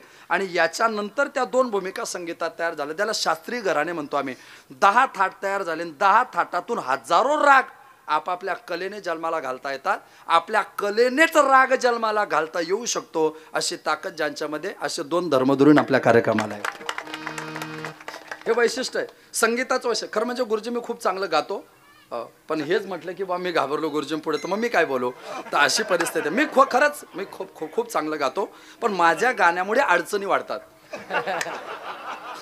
मी गात नाही असातला भाग नाही. बऱ्याच वेळा मी पुढे गायलो की मागच्याला टेन्शन येतं की आता आपण ह्याला कसं पकडायचं. तर मी खरंच खूप चांगलं गातो. मैं जब भी गाता हो ना, मी जेव्हा गातो ना तेव्हा त्याचं एक वैशिष्ट्य असतं. मैं जब गाता हूँ तो मुकेश के होश खो जाते, किशोर विभोर हो जाता है, आशा की निराशा हो जाती, पंकज उदास हो जाता है, इसीलिए मैं गाता नाही. रिकामा एवढ्या लोकांचा अपमान करण्यापेक्षा आपण ना गायलेलं बरं. मी पंडित भीमसेन जोशींना मी गायक मानतो. किशोरीजी आमोणकरांना मी गायक मानतो. मी त्यांना गायक मानतो. हो, ते गायकच आहेत. ही सगळी लोक गायक. आशा भोसले गायक आहे. माझ्या नजरेत एकच गायक नाही, लता मंगेशकर. मी आयुष्यात कधी लता मंगेशकरला गायक मानलं नाही. कधी मला वाटलंच नाही लता मंगेशकर गायक आहे. का कुणास ठाव. खरं म्हणजे PL असं म्हणायचे, पुरुषोत्तम लक्ष्मण देशपांडे, ह्या जगात फक्त 3च गोष्टी चिरंतर टिकतायत. एक सूर्य, एक चंद्र आणि एक लता मंगेशकरांचा आवाज. जगात 24 तास असं ठिकाण नसेल की कुठे ना कुठे त्यांचा आवाज ऐकला जात नसेल. कुठे ना कुठे त्यांचा आवाज ऐकला. पण तरी माझ्या नजरेत त्या गायक नाही. का माहिती? मी लता दिदींना कधीच गायक मानलं नाही. त्याचं कारण आहे, लता दिदी गायक नाही. हां, विज्ञान किती पुढं गेलं. विज्ञान किती पुढे गेलं. लोक म्हणतात खूप पाश्चात्य संस्कृती पुढे गेले. कुठेच जाऊ शकत नाही. आमच्या पुढे जाईल, आमच्या पुढे जाईल. अरे विज्ञान किती पुढे गेलं तरी अजूनही विज्ञानाला रॅम सॉन्ग करताना सुद्धा, रॅपिड सॉन्ग करताना सुद्धा अजूनही विज्ञानाला 8वा स्वर तयार करता आला नाही. 7 स्वर फक्त आमच्या सामवेदाने दिले, तेच मान्य करावं लागेल. तयार नाही करता येऊ शकत. 3 सप्तकाच्या पलीकडे गेले नाही, ते जाऊच शकत नाही. वैशिष्ट्य आहे संगीत. लता मंगेशकर गायक नाही. हां, संगीतातले जे 7 स्वर आहे त्या 7 स्वरांनी जिला आई मानलं ना, त्या माऊलीचं नाव लता मंगेशकर आहे. आई कशाला म्हणतात माहिती का? आई तिचं तारुण्य खराब करते, तिचं सौंदर्य खराब करते, तिचं आयुष्य पणाला लावते, पण तिच्या पोरांना मोठं करते. लग्न न करून तारुण्य, सौंदर्य, आयुष्य समाप्त केलं, पण संगीतातल्या 7 स्वरांना 7 समुद्राच्या पलीकडे जे आईने नेलं, त्या आईचं नाव लता मंगेशकर आहे. वैशिष्ट्य हे सरगम आहे या लोकांचे. हे जे आज वैभव यांना प्राप्त झालं हे सरगम आहे. हे सरगम आहे. स्वराचं वैशिष्ट्य सानाम साधना, रेनाम रियाज, गनाम गंभीरता. गाताना गायकाला गंभीरता असावी, रागानुसार गंभीरता असावी, त्याचं वैशिष्ट्य आहे. मनाम मधुर्यमा, मधुरता नाही बरं, आवाजातला गोडवा असतो त्याला मधुरता म्हणतात. पण आवाजात गोडवा नसताना सुद्धा ताकदीनं गायलं, साधना परिपक्व असेल तरी ऐकताना गोड वाटतं, तिला मधुर्यमा म्हणतात. म्हणून गायनात मधुरता असण्यापेक्षा मधुर्यमा असणं गरजेचं आहे. म्हणून मनाम मधुर्यमा. आणि संगीत सामवेदाचं असं वर्णन आहे की विना, पखवा, संवादिनी यांचे स्वर जिथं फेल होतात ना, तिथं बासरीचा स्वर परिपक्व लागतो. म्हणून वेदात सगळ्यात श्रेष्ठ वेद कोणता आहे? ऋग्वेद. सगळ्यात श्रेष्ठ वेद कोणता मानतो आपण? ऋग्वेद. पण देवाने विभूती कोणती सांगितली? वेदानाम सामवेदोस्मी. विभूती मात्र देवाने ऋग्वेद नाही सांगितले, कारण गीता कोणी सांगितले? कृष्णाने. आणि कृष्णाचा आवडता स्वर कोणता आहे? बासरी. आणि संगीतावर कृष्णाचं प्रेम असल्यामुळे कृष्णाने सामवेदाला आपली विभूती सांगितली, ऋग्वेदाला नाही सांगितले. हा चॅलेंज आहे बरं. तुम्ही आम्ही सगळे ऋग्वेदाचा उदोदो करतो, पण देव गीतेत सांगतात नाही नाही, माझी विभूती कोण आहे? सामवेद आहे. त्या बासरीच्या स्वरावर त्याचं असलेलं प्रेम आहे. म म्हणजे मधुर्यमा, प म्हणजे तितकीच गाताना वाणीची पवित्रता, प म्हणजे तितकीच गातानाची वाणीची पवित्रता. आणि सारे गम प. ध म्हणजे धीर गंभीरता, आणि नि म्हणजे निरंतरता. ज्यांच्याकडे नांदते ते सरगमचे खऱ्या अर्थाने वैभव मिळवतात. हे वैशिष्ट्यच आहे. सुरेशजी वाडकरांसारखा गायकच नाही, पण वाडकरांचा परिचय झाला ओंकार स्वरूपा या आध्यात्मिक गाण्याने. हे वैशिष्ट्य आहे बरं, हे वैशिष्ट्य आहे. लता मंगेशकर सुंदर ते ध्यान, खेड मांडियाला वाळवंटी. हे वैशिष्ट्यच आहे. त्याच्याशिवाय प्रसिद्धीचा झोत नाही, त्याच्याशिवाय वैशिष्ट्य नाही. आमची कार्तिकी दिदी महाराष्ट्रामध्ये तिने स्पर्धेत भाग घेतला, पण उदो उदो झाला वारकऱ्यांच्या एका अभंगाने घागर घेऊन. काय माहिती का? ज्ञानोबा तुकोबा काय सांगतात माहिती का? गोडवा खूप आहे रे गड्या, पण तो गोडवा जर माझ्या अभंगाने जर दिला ना, तर मग तुला विजयाची शृंखला मी प्राप्त करून देईन. म्हणून हे जे चित्रपटातले गायक आहे ना, यांचं गायन ऐकलं की माणसाचं मनोरंजन होतं. माझ्या वारकऱ्यांचं गायन ऐकलं की अंतःकरणाला तृप्ती प्राप्त होते. म्हणून वारकरी गायक श्रेष्ठ असतात. हे सगळं ह्याचं कारण ते, ह्याचं कारण ते. इथे ओशाळला मृत्यू नावाचं एक नाटक आहे रायगडाच्या संदर्भात. हा, इथे ओशाळला मृत्यूच. तर त्या नाटकामध्ये एक वाक्य आहे, त्या नाटकात आहे, ये भगवान भी क्या गजब की चीज होते, ये भगवान भी क्या गजब की चीज होते, बराबर दिल और दिमाग के बीचों बीच आदमी को गला देती है. बरोबर देते बरं. वाणीचे 4 प्रकार आहे, परा, पश्यती, मध्यमा, वैखरी. त्याचा चारीचा अर्थ वेगळा आहे. परा वेगळी, पश्चाता वेगळी. आता परा म्हणजे काय? परा म्हणजे काय? परा म्हणजे लहरी. तुम्ही माझा मोबाईल नंबर डायल केला, तुम्ही माझा मोबाईल नंबर डायल केला, मला रिंग आलेली नाही, तुम्ही नंबर डायल केलाय पण रिंग आलेली नाही, या दोन्हीच्या मध्ये मायक्रो सेकंदात तो रेंज मध्ये जो कॉल आहे ना, त्याला म्हणतात लहरी. लहरी दिसत नाही, पण लहरीशिवाय पुढचा प्रवास होत नाही. त्याच्यानंतर तो कॉल मला कनेक्ट झाला, व्हायब्रेट आला, त्याला म्हणतात स्पंदन. त्या स्पंदनानंतर तुम्ही बोलण्याचा प्रयत्न करणार आहे, तुम्ही कोणत्या स्वरात बोलताय ती झाली माझी भावना, आणि भावनेनंतर मी तुम्हाला इकडनं बोलणार आहे, ते झालं माझं बोलणं. मग पहिल्यांदा तुमच्या शरीरामध्ये संगीताचं स्पंदन तयार होतं. आता बोलण्याचं पण स्पंदन तयार होतं. 12:15 झाले, कसं काय बंद करत नाही? मनातल्या मनात बोलताय की नाही तुम्ही? याला स्पंदन म्हणतात, याला स्पंदन म्हणतात. आणि त्या ऐका ना, त्या स्पंदनाला तुमच्या शारीरिक फिजिकली हालचाली याला लहरी म्हणतात. त्या लहरी 10 महिला रडताय, 10 महिला रडताय, आणि 11वी महिला जवळ गेली, आणि 11वी महिला जर जवळ गेली तर ती महिला हसण्याचं बोलेल का? नाही. भावना इथून बरोबर रडण्याचीच तयार होते, आणि त्या भावनेनुसार संगीताचा वाक्य किंवा स्वर बाहेर पडतो, गद्य किंवा पद्य बाहेर पडतं, त्याला म्हणतात वैखरी. या वाण्या सुद्धा 4 फक्त आपल्याकडे, जे कोणाचकडे नाही हो. महाराष्ट्रात म्हणजे आपल्याकडे भारतात जे तत्वज्ञान आहे ना, ते जगात कुठे नाही, कुठेच नाही. पण कोणाला ते मान्य होत नाही. ते भूमिका आपण प्रत्येकाने ध्यानात घ्या. जाताना एकच सांगतो, हे शरीर कायमस्वरूपी कधीच कोणाला साथ देत नाही. जास्त गर्व करायचा नाही. 75 वाल्याने विचारा 50 कसे होते, 50 वाल्याला विचारा 25 कसे होते. हे शरीर कायमस्वरूपी कधीच कोणाला साथ देत नाही. एक 2 घरात 1 कोटी रुपये शिल्लक आहे, पण शिल्लक पैसा आयुष्यभर कोणालाच पुरत नाही. 3 तुम्ही गरीब असाल तर या गावात तुमचा कोणीच विरोध करणार नाही. 4 तुमची प्रगती व्हायला लागली की तुमचे विरोधक वाढायला लागतील. आणि 5 वाढलेले विरोधक तुमच्या जवळचे राहतील. आयुष्याचा सिद्धांत. बाहेरून काहीच भेटत नाही बरं. तुकाराम महाराजांचा विरोध करणारे लोक कुठले होते? वडगावचे. नाही ना, तुकोबांचा विरोध करणारे त्यांच्याच गावातले होते ना. आज 400 वर्षापासून त्यांना सांगावं लागतंय आम्ही त्यांच्या गावातले आहोत. माझ्या ज्ञानोबरांच्या एका टायमाच्या मधुकरीच्या पीठामध्ये ज्या लोकांनी माती कालवली, 750 वर्षापासून 2 टायमाचं जेवण माऊलीचं समाधीचं दर्शन घेतल्याशिवाय करत नाही. याला साधूचं जीवन म्हणतात. आणि ते जीवन परिपक्वतेने जगत राहा. त्या जीवनाचा क्रम खऱ्या अर्थाने जगत जा. वैकुंठवासी आदरणीय श्री त्रिभक्तीपरायण आप्पासाहेब दशरथ वामनराव पवार यांनीच खऱ्या अर्थाने या घराला परमार्थाची आवड दिली. आमचे सुनील महाराज म्हटले की महाराज आमच्या आजोबांची पारमार्थिक खऱ्या अर्थाने आमच्यावर उपकाराची श्रेणी होते. पण दुसरी एक भूमिका मला गोड वाटले की खऱ्या अर्थाने वैकुंठवासी दशरथजींनी ज्या पद्धतीने तुम्हाला परमार्थाची आवड लावली, त्याच पद्धतीने तुमच्या कुलात सरस्वती नांदायला आली. म्हणून सरस्वती तुमच्या जिभेवर नांदायला लागली. आणि म्हणून त्या सरस्वतीचा खऱ्या अर्थाने विस्तार आहे.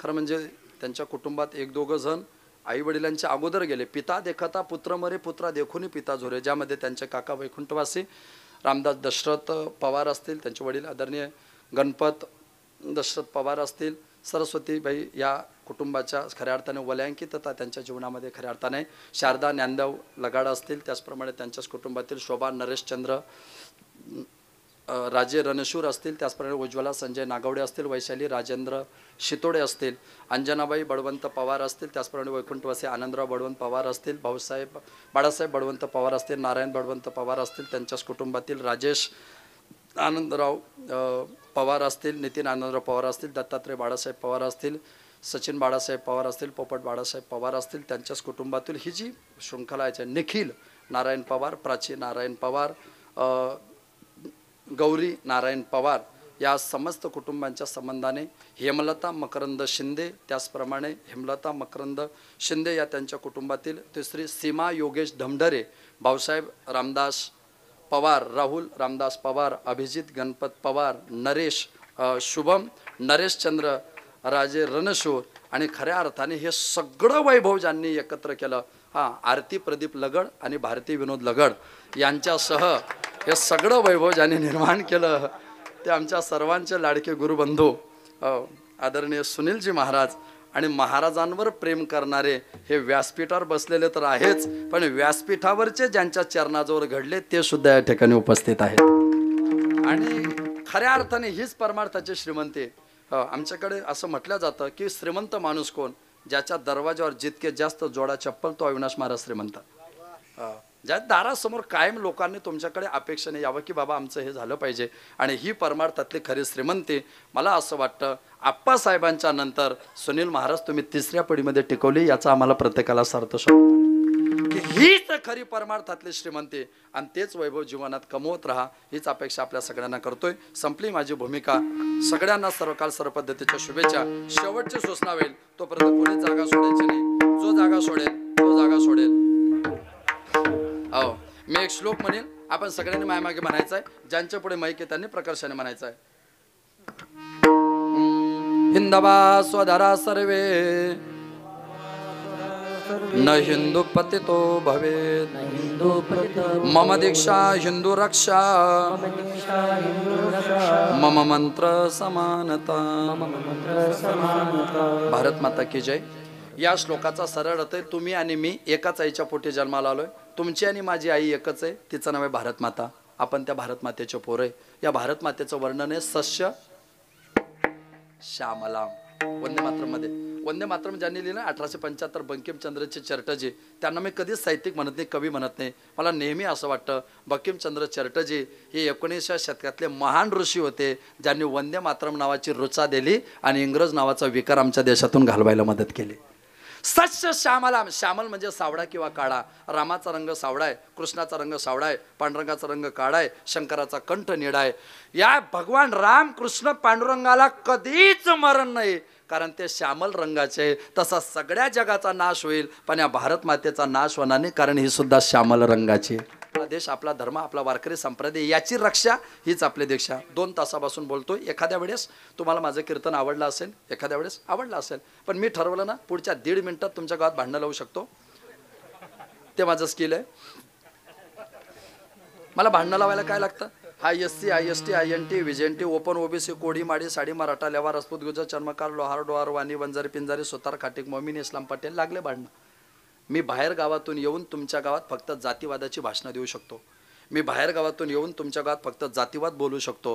पण उद्या काही दुःखाची घटना घडली ना तर जळगाव जिल्ह्यातून ज्ञानेश्वर महाराज तुमच्या उपयोगात येणार नाही. गावच गावाच्या कामात येतं. जातीवादी लोकांपासून सावध राहा, सावध राहा.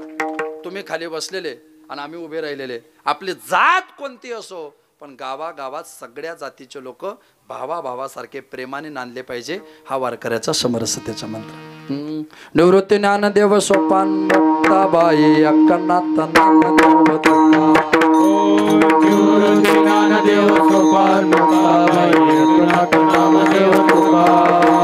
गोरोबा तुकोबा तुकोबा निडोबा मीराबाई जनाबाई मंगलना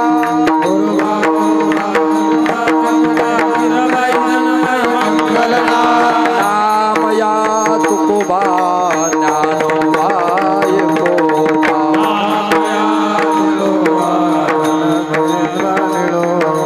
मुक्ताबाई मुक्ताबाई आदि शक्ती मुक्ता मुक्ताबाई मुक्ताबाई आदि शक्ती मुक्ताबाई ज्ञानेश्वर माऊली ज्ञानराज माऊली तुकाराम ज्ञानेश्वर माऊली ज्ञानेश्वर माऊली ज्ञानराज ज्ञानेश्वर माऊली ज्ञानराज माऊली तुकाराम. चाल 2 मिनिटं होईल तोपर्यंत कोणी चाल दाखवू नका गुरुजी. त्यांना भेटेल, आम्हाला नाही ऐकायला भेटणार. 2 जण या, विनंती तुम्हाला. येऊ दे येऊ दे. अरे असं काय करता? टाळ्या वाजवा सगळ्यांनी. वा ते माईक घ्या पुढे दुसरा अजून. तुका म्हणे अवघा जोग हा, तुका म्हणे अवघा जोग हा, तुका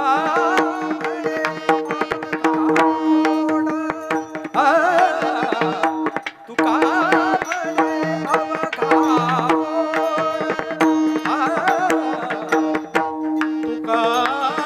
म्हणे अवघा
पांडुरंग आकारा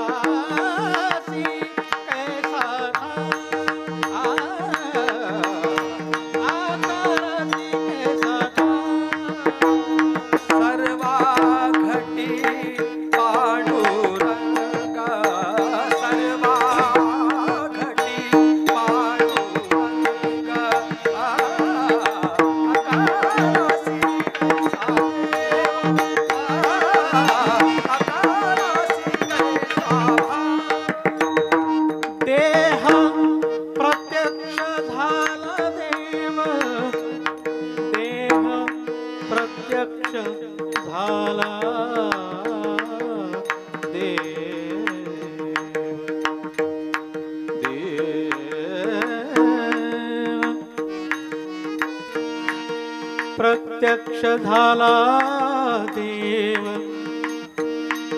प्रत्यक्ष झाला देव, प्रत्यक्ष झाला देव.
प्रत्यक्ष झाला देव, प्रत्यक्ष झाला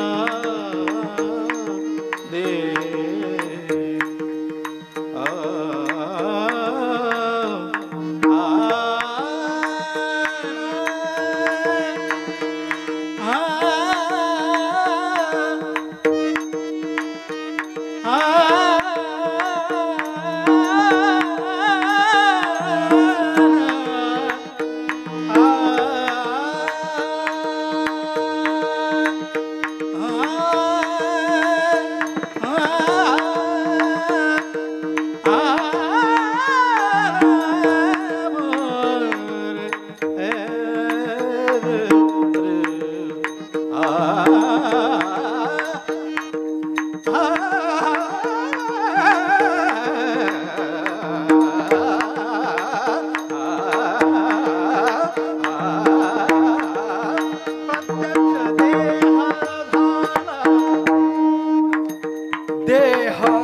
प्रत्यक्ष झाला,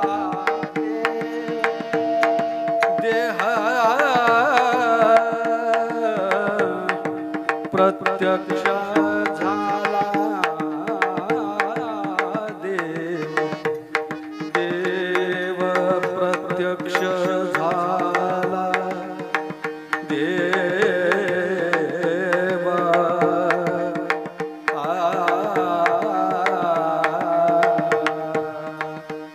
देह प्रत्यक्ष झाला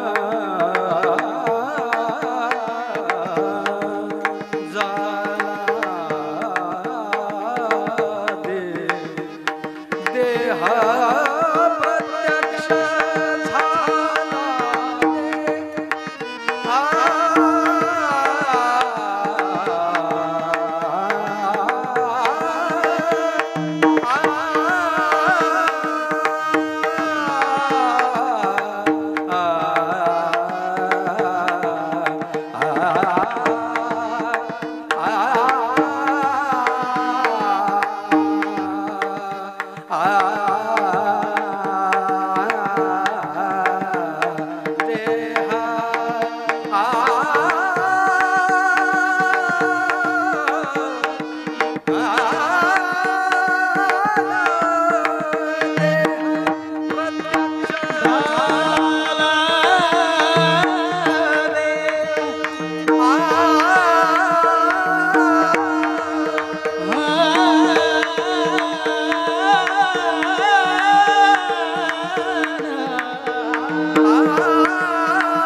सर्वांना एक विनंती आहे, अगदी 5 मिनिटं आपापल्या जागेवरती शांततेने बसण्याचं सहकार्य करायचं. या ठिकाणी प्रथम गुरुवर्य कल्याणजी गायकवाड गुरुजी यांचा या ठिकाणी सन्मान होत आहे. सुनील महाराज पवार यांनी त्यांचा सन्मान करावा. आणि त्यानंतर दुसरे गुरुवर्य पंडित विष्णुबुवा सोळंके गुरुजी यांचाही या ठिकाणी सन्मान होत आहे. त्या सन्मानाचा त्यांनी स्वीकार करावा. या ठिकाणी सर्वांना ज्ञात आहे, गेले 1 वर्षभरापूर्वी आमच्या वडगाव शिंदोडीतील दानशूर श्रीमंत व्यक्तिमत्व दशरथ आप्पा वामनराव पवार यांचं वृद्धापकाळाने निधन झालं. आप्पांच्या बाबतीत सांगायचं जर झालं तर ज्या काळात अगदी कुणाकडेही मोटरसायकलची सुविधा नव्हती, त्या काळात प्रत्येकाची गरज भागवण्याचं काम, शिरूर बाजारपेठेतली कुणाची उधारीवरती लग्न बसत्याची कामं असतील किंवा गरजेसाठी शेती उपयोगी काही कामं असतील, ही सर्व कामं आप्पांनी अगदी सढळ हाताने त्या काळामध्ये केली. गुरुवर्य पंडित सोळंके गुरुजी यांचाही सन्मान होत आहे. भाऊसाहेब पवार यांनी त्यांचा सन्मान करावा अशी त्यांना. आजारी असल्याकारणाने कुटुंबाने त्यांची गेले 6 वर्ष म्हणजे वर्षभरापर्यंत आप्पांना स्वतःच्या हाताने काहीही स्वतःचं काम दादा करता येत नव्हतं. कुटुंबाने अशी सेवा केली की अगदी त्या सेवेचं या ठिकाणी नामोल्लेख होणं किंवा त्याचा उहापोह होणं हे गरजेचं आहे. वैकुंठवासी वंदनीय दशरथ आप्पा वामनराव पवार यांच्या प्रथम पुण्यस्मरणार्थ या ठिकाणी आपण विविध क्षेत्रातील मान्यवर बंधू भगिनी उपस्थित आहोत. आपुल्या हिता जो असे जागता धन्य माता पिता तयाचिया. आप्पा हे खऱ्या अर्थाने स्वतःच्या हिताला जागृत होते आणि म्हणूनच त्यांनी या भागातील इतर लोकांना दिशा दाखवण्याबरोबरच आपल्या कुटुंबाला देखील आपल्या हिताच्या प्रती जागा राहण्याचे संस्कार दिले. आणि त्याचाच परिपाक म्हणून आज या ठिकाणी महाराष्ट्रातील ख्यातनाम कीर्तनकार हरिभक्तिपरायण ज्ञानेश्वर महाराज पाटील यांचं कीर्तन सुनील महाराज पवार यांनी आयोजित केलं. खरं तर अनेक कीर्तनकार आहेत, त्याच्यावर फार बोलण्यापेक्षा पण अशा व्यक्तीचं कीर्तन ठेवणं, यातून त्यांचे संस्कार आपल्याला कळतात. ज्ञानेश्वर महाराज यांनी अतिशय सुंदर उत्तम कीर्तन वारकरी संप्रदायाच्या आचार विचाराला पटेल रुचेल अशा पद्धतीने त्यांनी या ठिकाणी कीर्तन केलेलं आहे. महाराजांची स्मरणशक्ती, आता मी बोलायला उभं राहिलो तर आप्पांच्या वडिलांचं नाव मला 2 वेळा वर वाचावं लागलं. महाराजांनी या ठिकाणी एकदा नव्हे तर कीर्तनाच्या सुरुवातीला पण आणि शेवटी पण बोर्डवर क्रमशः नावं त्यांनी घेतली, क्रमसुद्धा चुकला नाही. आणि म्हणून खऱ्या अर्थाने आपल्या बुद्धिमत्तेला सलाम आहे महाराज. स्मरणशक्ती लहानपणी असू शकते, पण मला वाटतं आता कमीत कमी त्यांचं 40 तर वय असेलच, परफेक्ट 40. या वयात देखील एवढी स्मरणशक्ती असणं ही केवळ माऊलींची, संतांची, देवाची कृपा आहे. आपल्या पुढील कार्यासाठी मनपूर्वक शुभेच्छा व्यक्त करतो महाराज. आणि या ठिकाणी वैकुंठवासी दशरथ आप्पा वामनराव पवार यांना आपल्या सर्वांच्या वतीनं, तमाम वारकरी संप्रदायाच्या वतीनं, संगीत क्षेत्रातील साधकांच्या वतीनं भावपूर्ण आदरांजली व्यक्त करतो आणि थांबतो. धन्यवाद. यानंतर शेवटी पवार परिवाराच्या वतीने आप्पांचे जावई रणशूर मेजर यांनी ऋणनिर्देश व्यक्त करायचे. ज्ञानेश्वर महाराज रासकर असतील, गणेश महाराज असतील सुडके यांच्याही वतीने भावपूर्ण आदरांजली. आज या ठिकाणी वैकुंठवासी दशरथ आप्पा पवार यांच्या प्रथम पुण्यश्रमानिमित्त ज्यांनी गोड अशी कीर्तन सेवा केली हे ज्ञानेश्वर महाराज पाटील. आणि खरं सांगायचं म्हणलं तर महाराज मंडप जेवढा भव्य असतो का त्याला झालर लावल्याशिवाय सुंदरता येत नाही. त्याचप्रमाणे तुम्ही बेस्ट कीर्तनकार आहेत एकदम लाईव्ह. आणि महाराजांनी सांगितल्याबरोबर मेमरी फार फास्ट आहे. तुम्ही पहिल्या वेळेस ज्यावेळेस 28 नावं पगार पाहता वाचले का तर म्हणलं हे कीर्तन भारीच करणार आहेत. हां, तरी तुमचं मी पवार परिवाराच्या वतीने या कुटुंबाचा घटक या नात्याने आभार व्यक्त करतो. आणि ही जी झालर तयार केली हे मेन काम आप्पांनी केलेलं आहे. महाराज तिसरीला असताना आळंदीत नेऊन टाकलं गुरुजींकडं आणि त्यामुळे हे वैभव आज इथं झालेलं आहे. त्यामुळं आप्पांचं आईसा बाप व्हावा, जगी आईसा बाप व्हावा, ज्याचा वंश मोक्षास जावा, मुक्तीस जावा, असं काम आप्पांनी केलेलं आहे. तरी माझ्या वैयक्तिक रणशूर परिवाराच्या वतीनं तसेच आपण सर्व नातेवाईक परिवार, इष्टमित्र मंडळी, राजकीय, सामाजिक, शैक्षणिक आपण सर्व आपला बहुमूल्य वेळ खर्च करून आप्पांच्या पुण्यस्मरणाला उपस्थित राहिल्याबद्दल मी पवार परिवाराच्या आणि हृदयपूर्वक स्वागत करतो आणि ऋण व्यक्त करतो व सर्वांना विनंती करतो की आपण प्रसाद घेतल्याशिवाय जाऊ नये, ही नम्र विनंती. धन्यवाद.